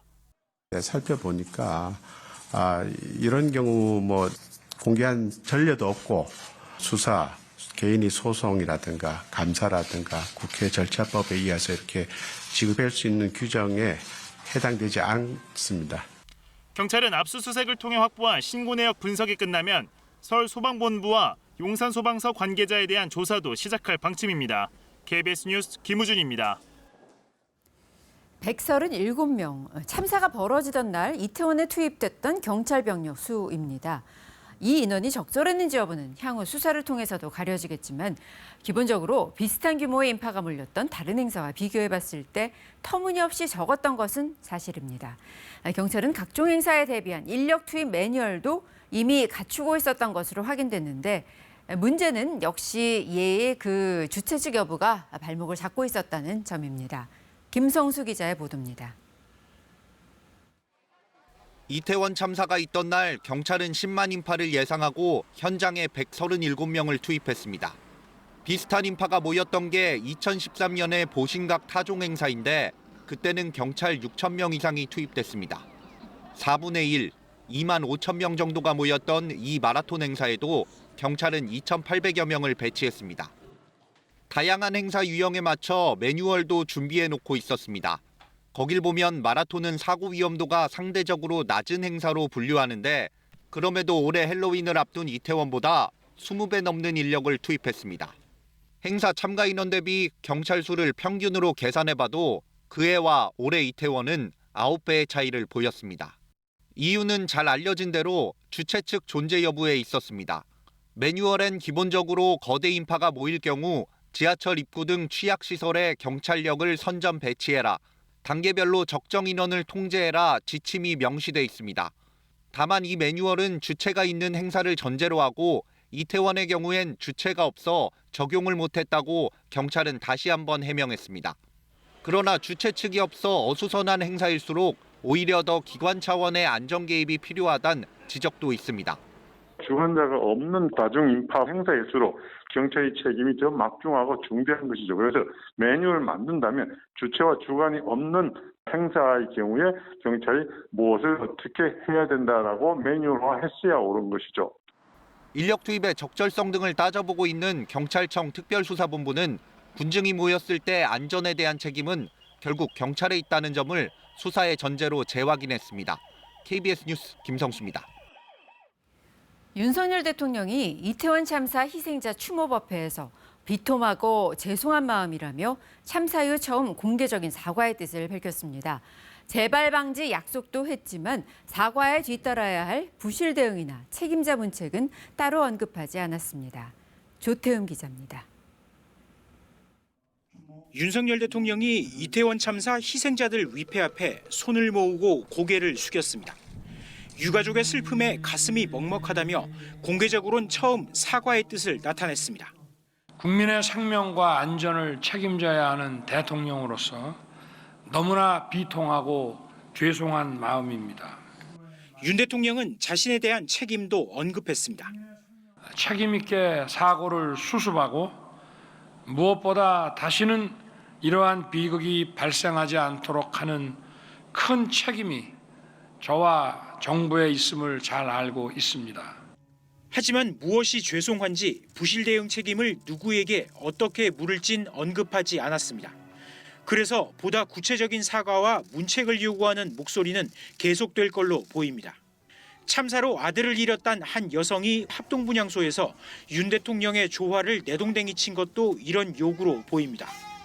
대통령실은 공식적으로는 감찰과 수사 결과를 따져 책임을 묻겠다 했지만 내부 기류는 복잡합니다. 대통령실 핵심 관계자는 여론 흐름을 살필 수밖에 없다며 사과든 책임자 경질이든 다음 주 안엔 정리해야 한다고 말했습니다. 다른 관계자는 사과했는데 조사에서 새로운 게 나오면 또 해야 하느냐며 정리된 시점에 하는 게 맞다고 했습니다. 애도 기간이 끝나는 다음 주부터 본격적인 책임 추궁 국면이 시작될 전망입니다. 윤 대통령에게 예상보다 많은 문책 의견이 전달되고는 있다는데 대통령이 어떤 결정을 할지 미리 예단할 수 없다는 게 대통령실 분위기입니다. KBS 뉴스 조태영입니다. 정치권에선 이태원 참사에 대한 국정조사 여부를 놓고 여야가 대치했습니다. 민주당과 정의당은 국정조사를 거부하는 건 진실을 은폐하겠다는 것이라며 압박한 반면 국민의힘은 경찰 수사가 먼저니 지금은 때가 아니라며 사실상 반대 입장을 밝혔습니다. 임종빈 기자가 보도합니다. 더불어민주당은 이태원 참사 진상 규명을 위한 국정조사 필요성을 거듭 강조했습니다. 국민적 의혹이 분노로 바뀌고 있다며 국정조사 거부는 진실 은폐라고 했습니다. 가장 책임이 큰 이들 모두가 참사의 실체를 축소하고 책임을 회피하려는 태도에 국민 분노만 더 커지고 있습니다. 검찰 수사권이 축소돼 대형 참사를 수사할 수 없다는 여당에 대해선 책임을 돌리기 위해 남 탓을 한다고 했습니다. 행안부 장관과 경찰청장에 이어 국무총리와 서울시장도 사퇴해야 한다고 했습니다. 반면 국민의힘은 경찰 수사에 방해가 된다며 지금은 국정조사할 때가 아니라고 선을 그었습니다. 조사 범위 등 내용을 보고 정하겠다던 것에서 더 나아가 사실상 반대 입장을 밝힌 겁니다. 지금은 국정조사할 때가 아닌 것 같습니다. 지금은 신속한 강제 수사를 통해서 여러 가지 증거들을 확보하고 경찰 셀프 수사를 비판하는 야당에 대해선 셀프 수사가 문제라면 법을 원상복구시키면 된다고 했습니다. 그러면서 자체 이태원 사고 특위를 다음 주 출범하기로 했습니다. 국정조사를 먼저 제안했던 정의당은 양당의 국정조사 참여를 거듭 호소했습니다. 참사의 진상을 한 채의 의혹도 없이 밝혀달라는 시민들의 목소리에 응답해야 되는 게 국회의 사명이자 의무라고. 다음 주 초 잇따라 열리는 행정안전위원회 현안 질의와 대통령실 국정감사에서도 국정조사 여부는 첨예한 쟁점이 될 전망입니다. KBS 뉴스 임종빈입니다. 이태원 참사가 일어난 지 오늘로 일주일이 됐습니다. 국가 애도 기간 마지막 날인 오늘 서울 시내 곳곳에 마련된 분향소에는 마지막 인사를 전하려는 시민들의 발길이 많이 이어질 것으로 보이는데요. 서울광장 합동분향소에 취재 기자를 연결하겠습니다. 강푸른 기자, 이제 조문이 시작됐습니까? 네, 이곳 합동분향소는 잠시 뒤 아침 8시부터 공식 운영을 시작합니다. 하지만 공식 운영 전부터 희생자들의 마지막 길을 배웅하려는 조문객들의 발길이 조금씩 이어지고 있는데요. 보시는 것처럼 제가 나와 있는 이곳 서울광장 합동분향소는 동이 트면서 본격적으로 조문객들을 맞을 준비를 하고 있습니다. 서울시 25개 자치구 모두 분향소를 운영하고 있는데요. 자치구별 분향소 운영 시간과 장소는 각 구청 홈페이지에서 확인할 수 있으며 용산구 녹사평역 광장에 마련된 합동분향소는 24시간 조문이 가능합니다. 어제 오후 5시 기준 서울 내 합동분향소를 찾은 조문객은 9만 2천 명을 넘었습니다. 평소 같았으면 주말을 앞두고 들뜬 마음으로 퇴근했을 직장인과 학생들도 어제 저녁 줄지어 추모 행렬에 동참했습니다. 시민들의 얘기를 들어보시겠습니다. 제일 될 수도 있었던 상황이었기 때문에 너무 마음이 아프고 마음이 추스러지지가 않아서 여기까지 이렇게 찾아오게 되었습니다. 오래 슬퍼하고 많이 기억에 남아서 그냥 잊지 않도록 더 노력하겠습니다. 이 사건을. 애도 기간을 맞아 오늘 서울 도심에서 열릴 예정이었던 집회 상당수는 취소되거나 뒤로 미뤄졌습니다. 한국노총과 자유통일당 등이 오늘 집회를 취소했고 촛불 중고생 시민연대는 집회를 연기했습니다. 반면 희생자들을 기리는 추모 집회가 예정되기도 했습니다. 청소년 단체 회원들이 이태원역 침묵 시위와 행진을 예고했고 촛불 승리 전환 행동은 오늘 오후 숭례문 로터리 인근에서 추모 집회를 엽니다. 지금까지 서울광장에서 KBS 뉴스 강푸른입니다. 이번 이태원 참사로 목숨을 잃은 외국인은 26명인데요. 우리 정부의 지원 속에 하나 둘씩 고국으로 시신이 운구되고 있습니다. 서강대 어학원에서 한국어를 공부하던 태국인 나티차 씨의 시신도 어젯밤 가족들이 기다리는 방콕으로 운구됐습니다. 방콕 김원장 특파원입니다. 고 나티차 마케우 씨의 시신이 고국 태국으로 돌아왔습니다. 고향에서 온 승려가 고인의 명복을 기원하고 아버지는 2달 만에 차가운 죽음으로 돌아온 딸을 맞았습니다. 고 나티차 씨는 대학에서 한국어를 전공한 뒤 한국어 강사로 일하다 다시 한국어를 공부하기 위해 지난 9월 서울을 찾았습니다. 서강대 어학원에서 공부를 시작한 지 2달여 만에 친구와 이태원을 찾았다가 변을 당했습니다. ภาษาเกาหลีเพิ่มขึ้นแล้วก็จะได้เผื่อมีโอกาสจะได้ทำงานที่เกาหลีนั่นเลยอะไรประมาณนี้ค่ะ 우리 외교부는 시신 운구를 위한 장례 비용과 구호금 2천만 원을 긴급 지원하기로 했습니다. 또 태국 주재 한국 대사관 직원들이 십시일반으로 방콕에서 고향 폐차분까지 운구 비용을 모았습니다. 유족들이 운구 비용을 마련하지 못해 애를 태우고 있다고 보도했던 태국 언론들은 한국 정부가 장례 비용 등을 전액 지원한다며 큰 관심을 보였습니다.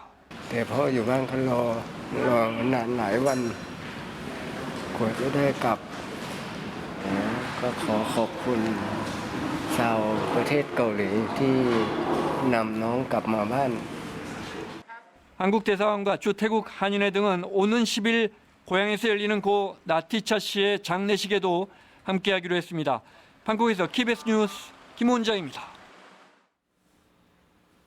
참사 일주일이 지난 지금 이태원역 1번 출구의 벽면은 메모지로 가득 찼습니다. 시민들이 만든 자발적인 추모 공간입니다. 취재진이 직접 세봤더니 지금까지 2,000장이 넘는 추모 쪽지가 현장에 붙어 있었습니다. 거기에 담겨있는 시민들의 마음, 양민철 기자가 들여다봅니다. 참사 현장에서 가장 가까운 지하철역 출입구. 벽면은 더 이상 종이를 붙일 곳이 없고 이제는 인접한 시설물까지 편지의 공간이 되고 있습니다. 그 많은 쪽지에 가장 자주 등장하는 말, 바로 미안하다입니다. 한 희생자의 부모가 남긴 걸로 보이는 쪽지. 자식의 이름을 부르며 지켜주지 못해 정말 미안하다고 했습니다. 혈육을 떠나보내는 그 심정, 글귀만으론 이루 다 헤아리기 어렵습니다. 혼자만 살아남아 미안하다는 생존자들의 아픔도 읽혔습니다. 읽지 못한 메시지에 답장을 기다리게 된다. 보고 싶다. 파자마 파티도 더 해야 했는데. 가장 많은 사망자가 나온 연령대, 20대의 추모글이 특히 많았습니다. 같은 20대로서 이제 사고를 당하신 분들을 추모하고 싶어서 오게 됐습니다. 그곳에서는 편하게 쉬셨으면 좋겠고. 반복되는 참사에 대한 분노와 아쉬움도 가득했습니다. 비슷한 참사가 이르다 보니까 너무너무 가슴이 아프네요. 국가가 부재 중이라 국민들이 희생당했다. 1초가 아깝던 그때 국가는 뭘 했나 성토가 이어졌습니다. 대한민국 국민의 한 사람이고 엄마의 마음으로 이건 있을 수 없는 일이잖아요. 전부 책임 회피. 손바닥만한 쪽지에 담긴 시민들의 마음. 단순히 슬픔과 좌절에만 머물러 있지 않고 또다시 앞날을 채비하고 있습니다. 이런 대규모로 사람들이 모이는 경우 행사 같은 것도 인력들을 충분히 배치해서 위헌의 방지를 해야 되지 않나라고 생각합니다. KBS 뉴스 양민철입니다. 북한의 이딴 미사일 도발 문제를 논의하기 위한 유엔 안전보장 이사회 공개 회의가 뉴욕 유엔 본부에서 열렸습니다. 유엔 주재 미국 대사는 중국과 러시아가 북한을 보호하고 있다며 대북 제재 결의안에 거부권을 행사하고 있는 두 나라에 대한 비판의 목소리를 높였습니다. 뉴욕에서 한보경 특파원이 보도합니다. 북한의 이딴 미사일 도발 문제를 논의하기 위한 유엔 안전보장이사회 공개회의가 열렸습니다. 안보리 개최를 주도한 유엔 주재 미국 대사는 북한의 탄도미사일 발사를 강력하게 규탄한다며 북한은 유엔 안보리 결의를 위반하는 도발적인 행동을 즉각 중단하고 대화에 나서야 한다고 촉구했습니다. 그러면서 안보리 상임이사국 가운데 두 나라가 북한을 보호하고 있는 게 문제라며 사실상 중국과 러시아를 겨냥한 비난의 목소리를 높였습니다. The DPRK, however, has enjoyed blanket protection from two members of this council. These members have bent over backwards to justify the DPRK's repeated violations and in turn made a mockery of this council. 이에 당사국 자격으로 안보리 회의에 참석한 황중국 유엔 주재 대사도 안보리의 침묵이 북한이 더 대담하게 무모한 행동을 하도록 만들고 있다며 안보리가 단호하고 단합된 목소리를 내야 한다고 강조했습니다. I strongly urge the Council and the international community to raise its united voices and send a clear warning to the DPRK that another nuclear test is simply intolerable and will inevitably met with a very firm response. 이에 대해 유엔 주재 중국 대사는 미국 등은 합동 군사훈련이 방어적인 성격이라고 주장하지만 북한은 이에 맞선 국방력을 강조하고 있다면서 미국은 긴장과 대결을 조장하는 것을 중단해야 한다고 맞받았습니다. If each side sticks to its argument and refuses to give way to each other, the situation on the peninsula will only fall into a vicious circle and be trapped in predicament. 유엔 안전보장이사회는 지난 5월 북한의 탄도미사일 발사와 관련해 새 대북 제재 결의안을 표결에 붙였었는데 상임이사국인 중국과 러시아가 거부권을 행사하면서 채택이 불발된 바 있습니다. 오늘 안보리 회의는 대북 규탄 성명 채택이나 추가 제재에 관한 논의 없이 종료됐습니다. 뉴욕에서 KBS 뉴스 한보경입니다. 북한의 미사일 발사와 군용기 출격 등 이딴 도발에 대해 미국 정부도 연일 우려의 뜻을 나타내고 있습니다. 북한이 대화에 응하지 않는 만큼 억지력 강화에 더 신경을 쓰고 있다며 북미 대화 이후 축소됐던 한미훈련도 복원돼야 한다고 강조했습니다. 워싱턴에서 이정민 특파원입니다. 미국 정부는 북한의 계속되는 도발이 한반도와 지역에 불필요한 불안을 조성하고 있다고 거듭 강조했습니다. We remain deeply concerned about the provocations that the Pyongyang regime continues to demonstrate here, and it seems like almost on a daily basis. 북한의 도발을 심각하게 받아들여야 한다며 그래서 북한을 계속 만나자고 제안하고 있다고 했습니다. 그러면서도 한미연합 공중훈련 비질런트 스톰을 연장한 데는 한미 양국의 방어력을 보여주려는 목적이 있다며 향후에도 기회 닿는 대로 한국, 일본과 훈련하겠다고 밝혔습니다. As you know, we're conducting Vigilant Storm now. That exercise was extended for another day in order to shore up not only our alliance, but to show that our strength and that we can deter aggression when needed.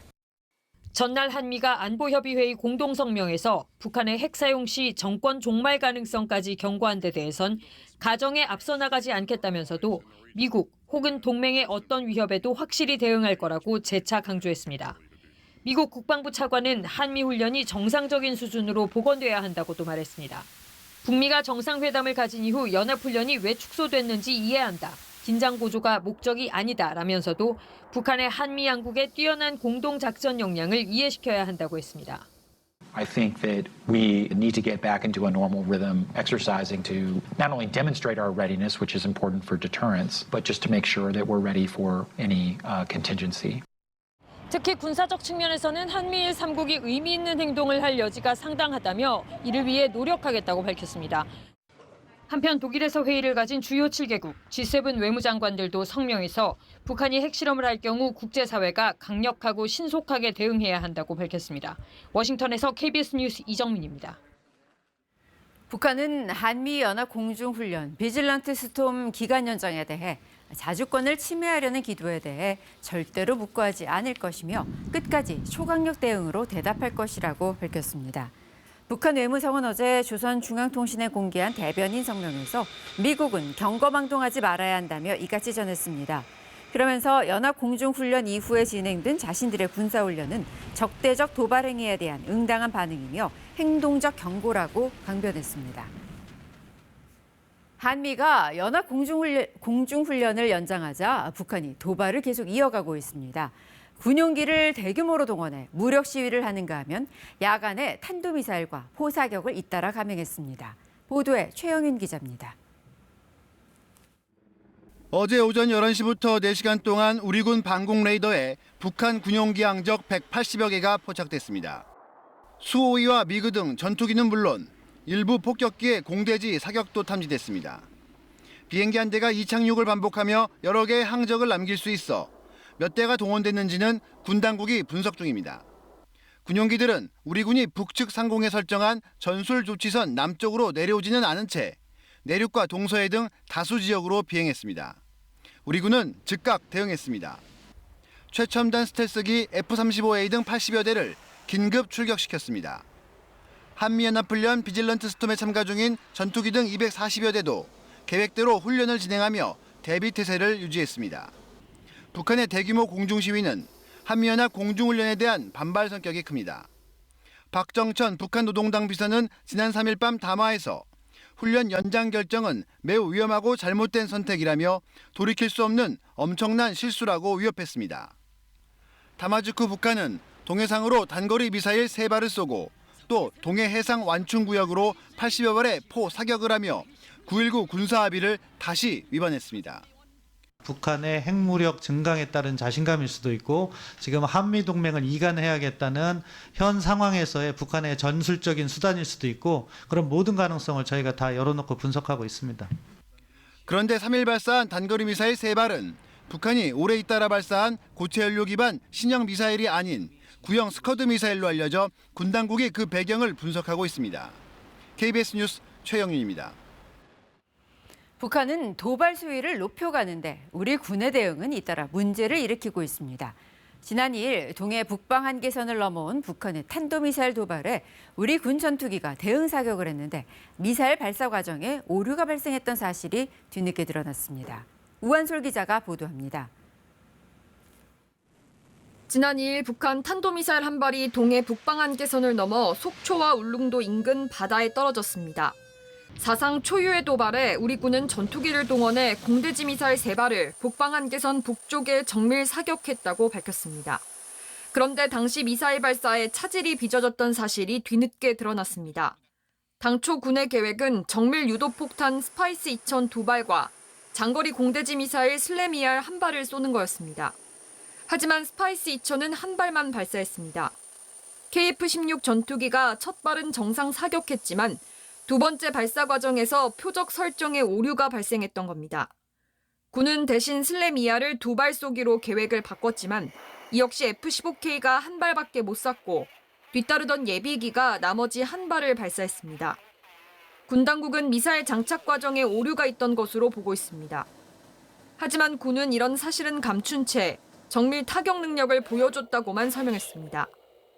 앞서 지난달에는 현무2 미사일 낙탄과 에이테크스의 추적 신호가 끊기는 사고가 났고 지난 2일 열린 유도탄 사격대회에서는 천공 미사일 자폭과 패트리어트 미사일의 레이더 오류가 발생했습니다.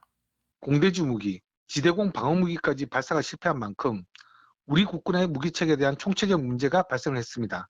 이에 대한 전반적인 점검과 조사가 필요할 것으로 보여집니다. 북한의 도발이 거세지는 가운데 우리 군의 무기체계 사고가 잇따르면서 대비태세에 대한 의구심이 커지고 있습니다. KBS 뉴스 오한솔입니다. 네, 어제에 이어 오늘 아침도 초겨울 추위가 계속되고 있습니다. 지금 지도에 짙은 푸른색으로 표시된 내륙 대부분 지역이 영하권으로 떨어졌는데요. 현재 서울의 기온이 0.8도로 이번 가을 들어 가장 낮은 기온을 다시 하루 만에 나타내고 있고요. 남부 내륙 곳곳으로도 영하 5도 안팎까지 떨어진 곳들이 있습니다. 추위 속의 대기는 점점 더 건조해지고 있습니다. 현재 강원 영동과 전남 동부, 영남 곳곳으로는 건조주의보가 내려져 있는데요. 화재가 발생하지 않도록 불조심해 주셔야겠습니다. 오늘 전국이 고기압 영향권에 들면서 맑고 건조한 날씨가 예상됩니다. 낮 기온은 서울과 대전이 14도, 광주와 대구 15도로 어제보다 조금 더 높겠고 기온의 일교차가 15도 안팎으로 크게 벌어지겠습니다. 바다의 물결은 제주 남쪽 해상에서 최고 4m로 물결이 거세게 일겠습니다.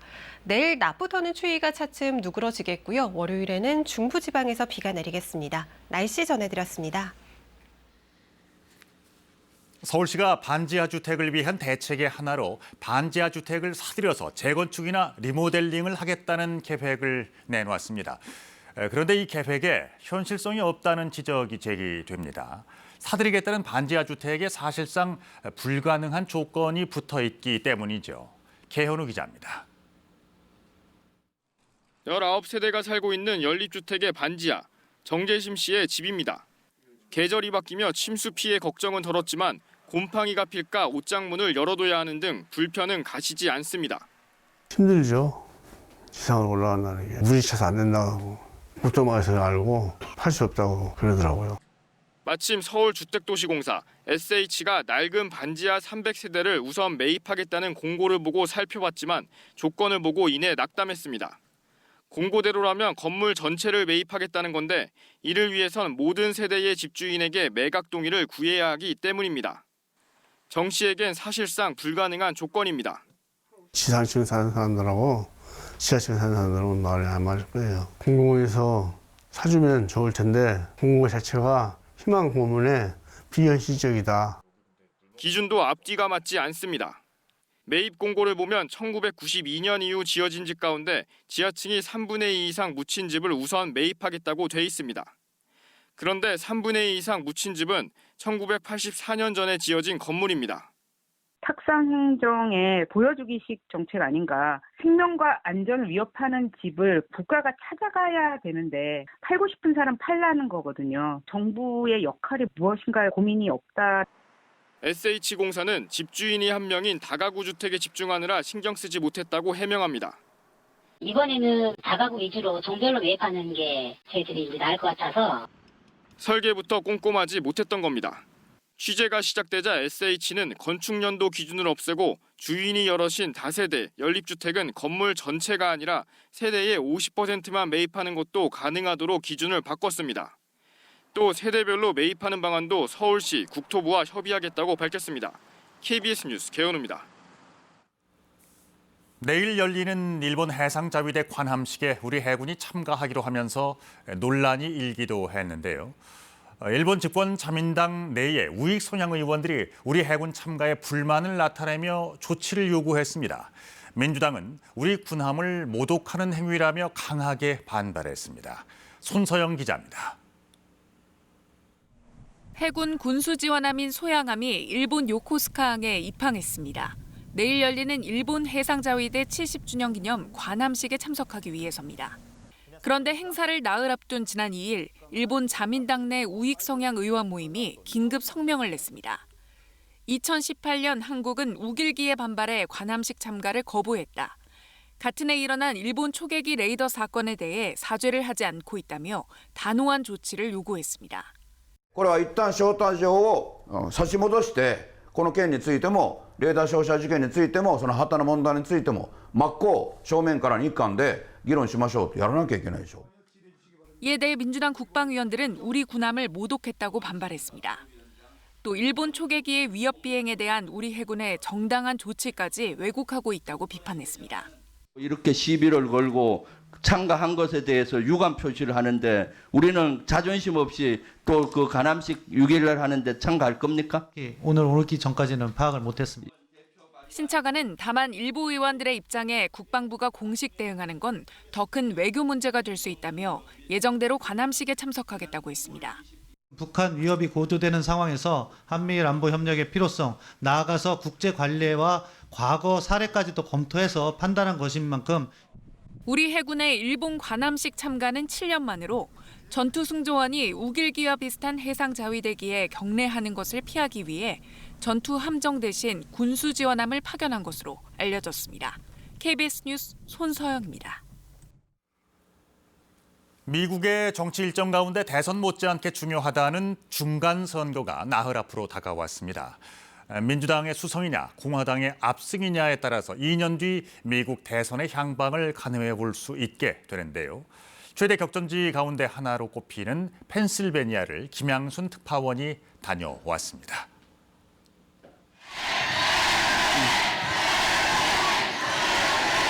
(1천여) 명의 인파로 가득 찬 공연장.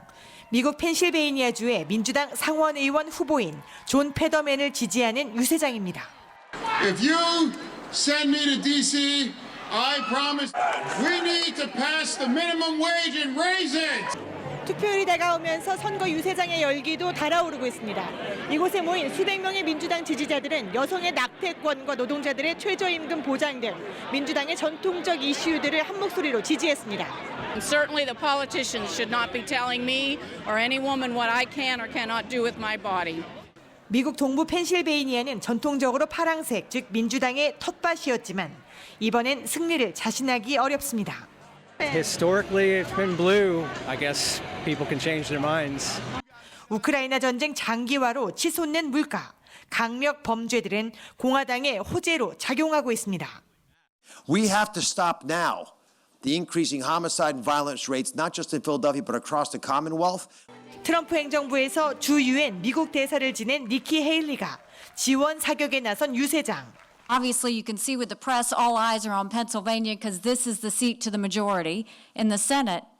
여전히 막강한 영향력을 발휘하는 트럼프의 지지가 가장 큰 변수로 작용하는 모양새입니다. 트럼프의 공개 지지를 받은 상하원, 주지사, 주의회 의원 후보가 절반이 넘을 정도입니다. If Trump decides that, he's got another term in him, then that's who people will rally behind. 트럼프에 맞서기 위해 바이든, 해리스는 물론 오바마 전 대통령까지 지원 사격에 나서고 있습니다. 바이든이냐 또다시 트럼프냐. 미국의 이번 중간 선거는 사실상 트럼프의 귀환을 알리며 2024년 대선의 중대한 분수령으로 작동하고 있습니다. 펜실베이니아에서 KBS 뉴스 김양순입니다. 이태원 참사로 외국인들도 20명 넘게 희생됐습니다. 이 중 러시아 국적의 희생자들은 전쟁 때문에 고국으로 돌아가는 것도 쉽지 않은 상황입니다. 숨진 딸의 흔적을 찾고 싶었던 부모의 요청으로 딸이 쓰던 휴대전화를 어렵게 찾았지만 가족에게 전하는 길은 멀기만 합니다. 김세영 기자가 보도합니다. 상트페테르부르크 대학을 다니던 A씨는 교환학생으로 한국을 찾았습니다. 입국한 지 겨우 2달, 이태원을 방문했다 참변을 당하고 말았습니다. 사고를 당했던 소식도 저희가 듣고 있어서 알고 있고. 러시아에 있는 A씨 부모는 아직 딸을 만나지 못하고 있습니다. 전쟁으로 항공편 대부분이 끊겨 데리러 오는 것도 시신을 운구해 가는 것도 쉽지 않기 때문입니다. 급한 대로 유품이라도 챙겨 보내달라며 주한 러시아 대사관에 부탁했는데 그중에서도 휴대전화기를 꼭 찾아달라고 했습니다. 딸이 남긴 마지막 생애 흔적들을 전화기 속 사진으로라도 만나보고 싶었기 때문입니다.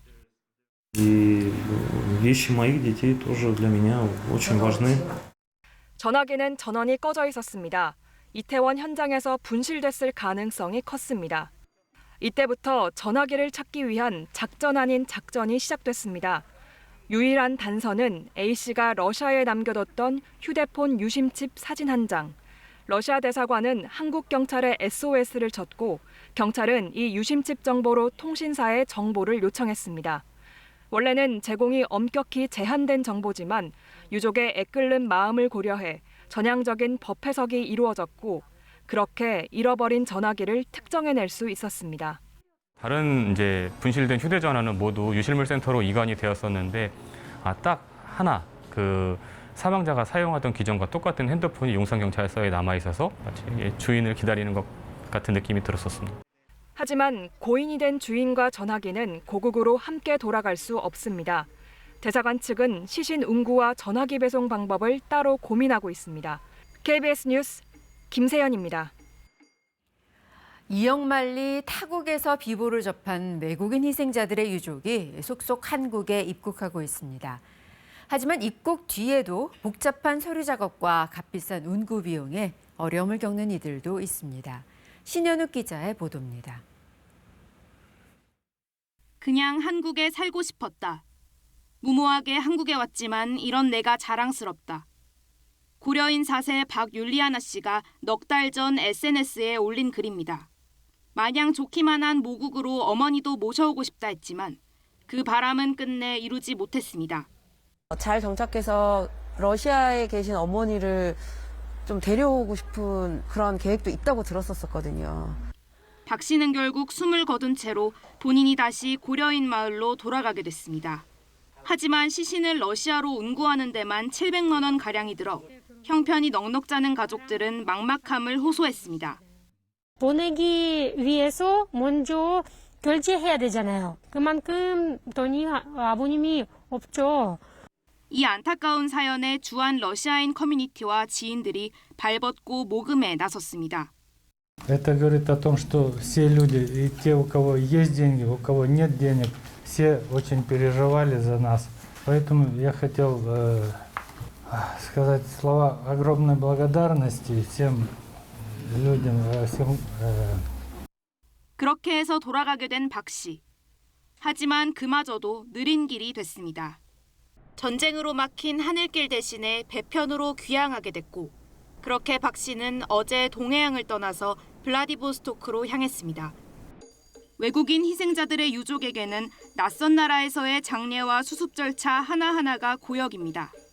한국 학생들 같으면은 장례식장을 바로 차려서 함께 이제 했을 텐데 외국인 학생들이다 보니까 가족들하고도 연락이 되어야 되는데 안 되고. 이번 참사로 숨진 외국인은 26명. 그들 중 14명은 아직도 가족에게로 돌아가지 못하고 있습니다. KBS 뉴스 신현욱입니다. 이어서 한국도로공사 연결해 주말 아침 교통 상황 알아보겠습니다. 네, 오늘 고속도로의 지방 방향 정체는 오전 10시 무렵에 가장 심하겠는데요. 이제 빠른 속도로 정체 길어지고 있습니다. 중부내륙선 창원 쪽으로도 여주부터 감곡까지 밀리고요. 서해안선 목포 방향으로는 팔탄 분기점과 서평택 일대 지나기가 불편합니다. 경부선 부산 쪽 경기권에서는 신갈과 기흥동탄 그리고 오산과 남사 사이로 길게 막히고요. 이제 충청 지역에서도 천안부터 목천 지날 때까지 9km나 어렵습니다. 천안에서 논산 천안선 타고 논산 쪽으로 이동하시더라도 남풍새부터 차량터널까지 정체 꾸준하고요. 영동선의 경우 대부분의 구간 수월한 모습이지만 용인 일대 지나기는 답답합니다. 서용인 분기점부터 용인 지나 양지터널까지 정체입니다.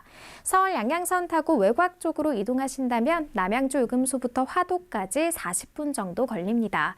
안전띠 착용 잊지 마시고요. 고속도로 교통방송이었습니다.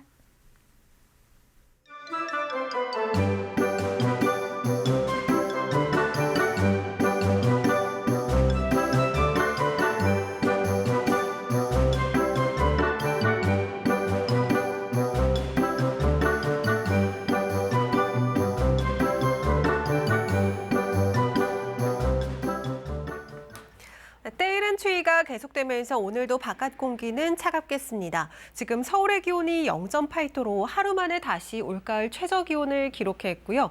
남부 내륙 곳곳에서도 영하 5도 안팎까지 기온이 떨어져 있습니다. 여기에 대기도 계속해서 건조한데요. 현재 강원 영동과 전남 동부, 영남 지방 곳곳에서 건조주의보가 내려져 있습니다. 화재가 발생하지 않도록 불조심해 주셔야겠습니다. 오늘 전국에서 맑은 날씨가 이어지겠고 울릉도 독도에는 아침까지 비가 조금 이어지겠습니다. 낮 기온은 서울과 대전이 14도, 광주와 대구 15도, 부산은 18도로 대부분 어제보다는 높겠지만 아침과 낮의 기온 변화가 큰 폭으로 벌어지겠습니다. 바다의 물결은 제주 남쪽 해상에서 최고 4m로 거세게 일겠습니다. 내일 낮부터는 기온이 서서히 올라서 추위는 누그러지겠고요. 절기 입동인 월요일에는 중부지방에 비가 내리겠습니다. 날씨 전해드렸습니다. 11월 5일 토요일 특집 KBS 뉴스광장 마치겠습니다. 시청해주신 여러분 고맙습니다.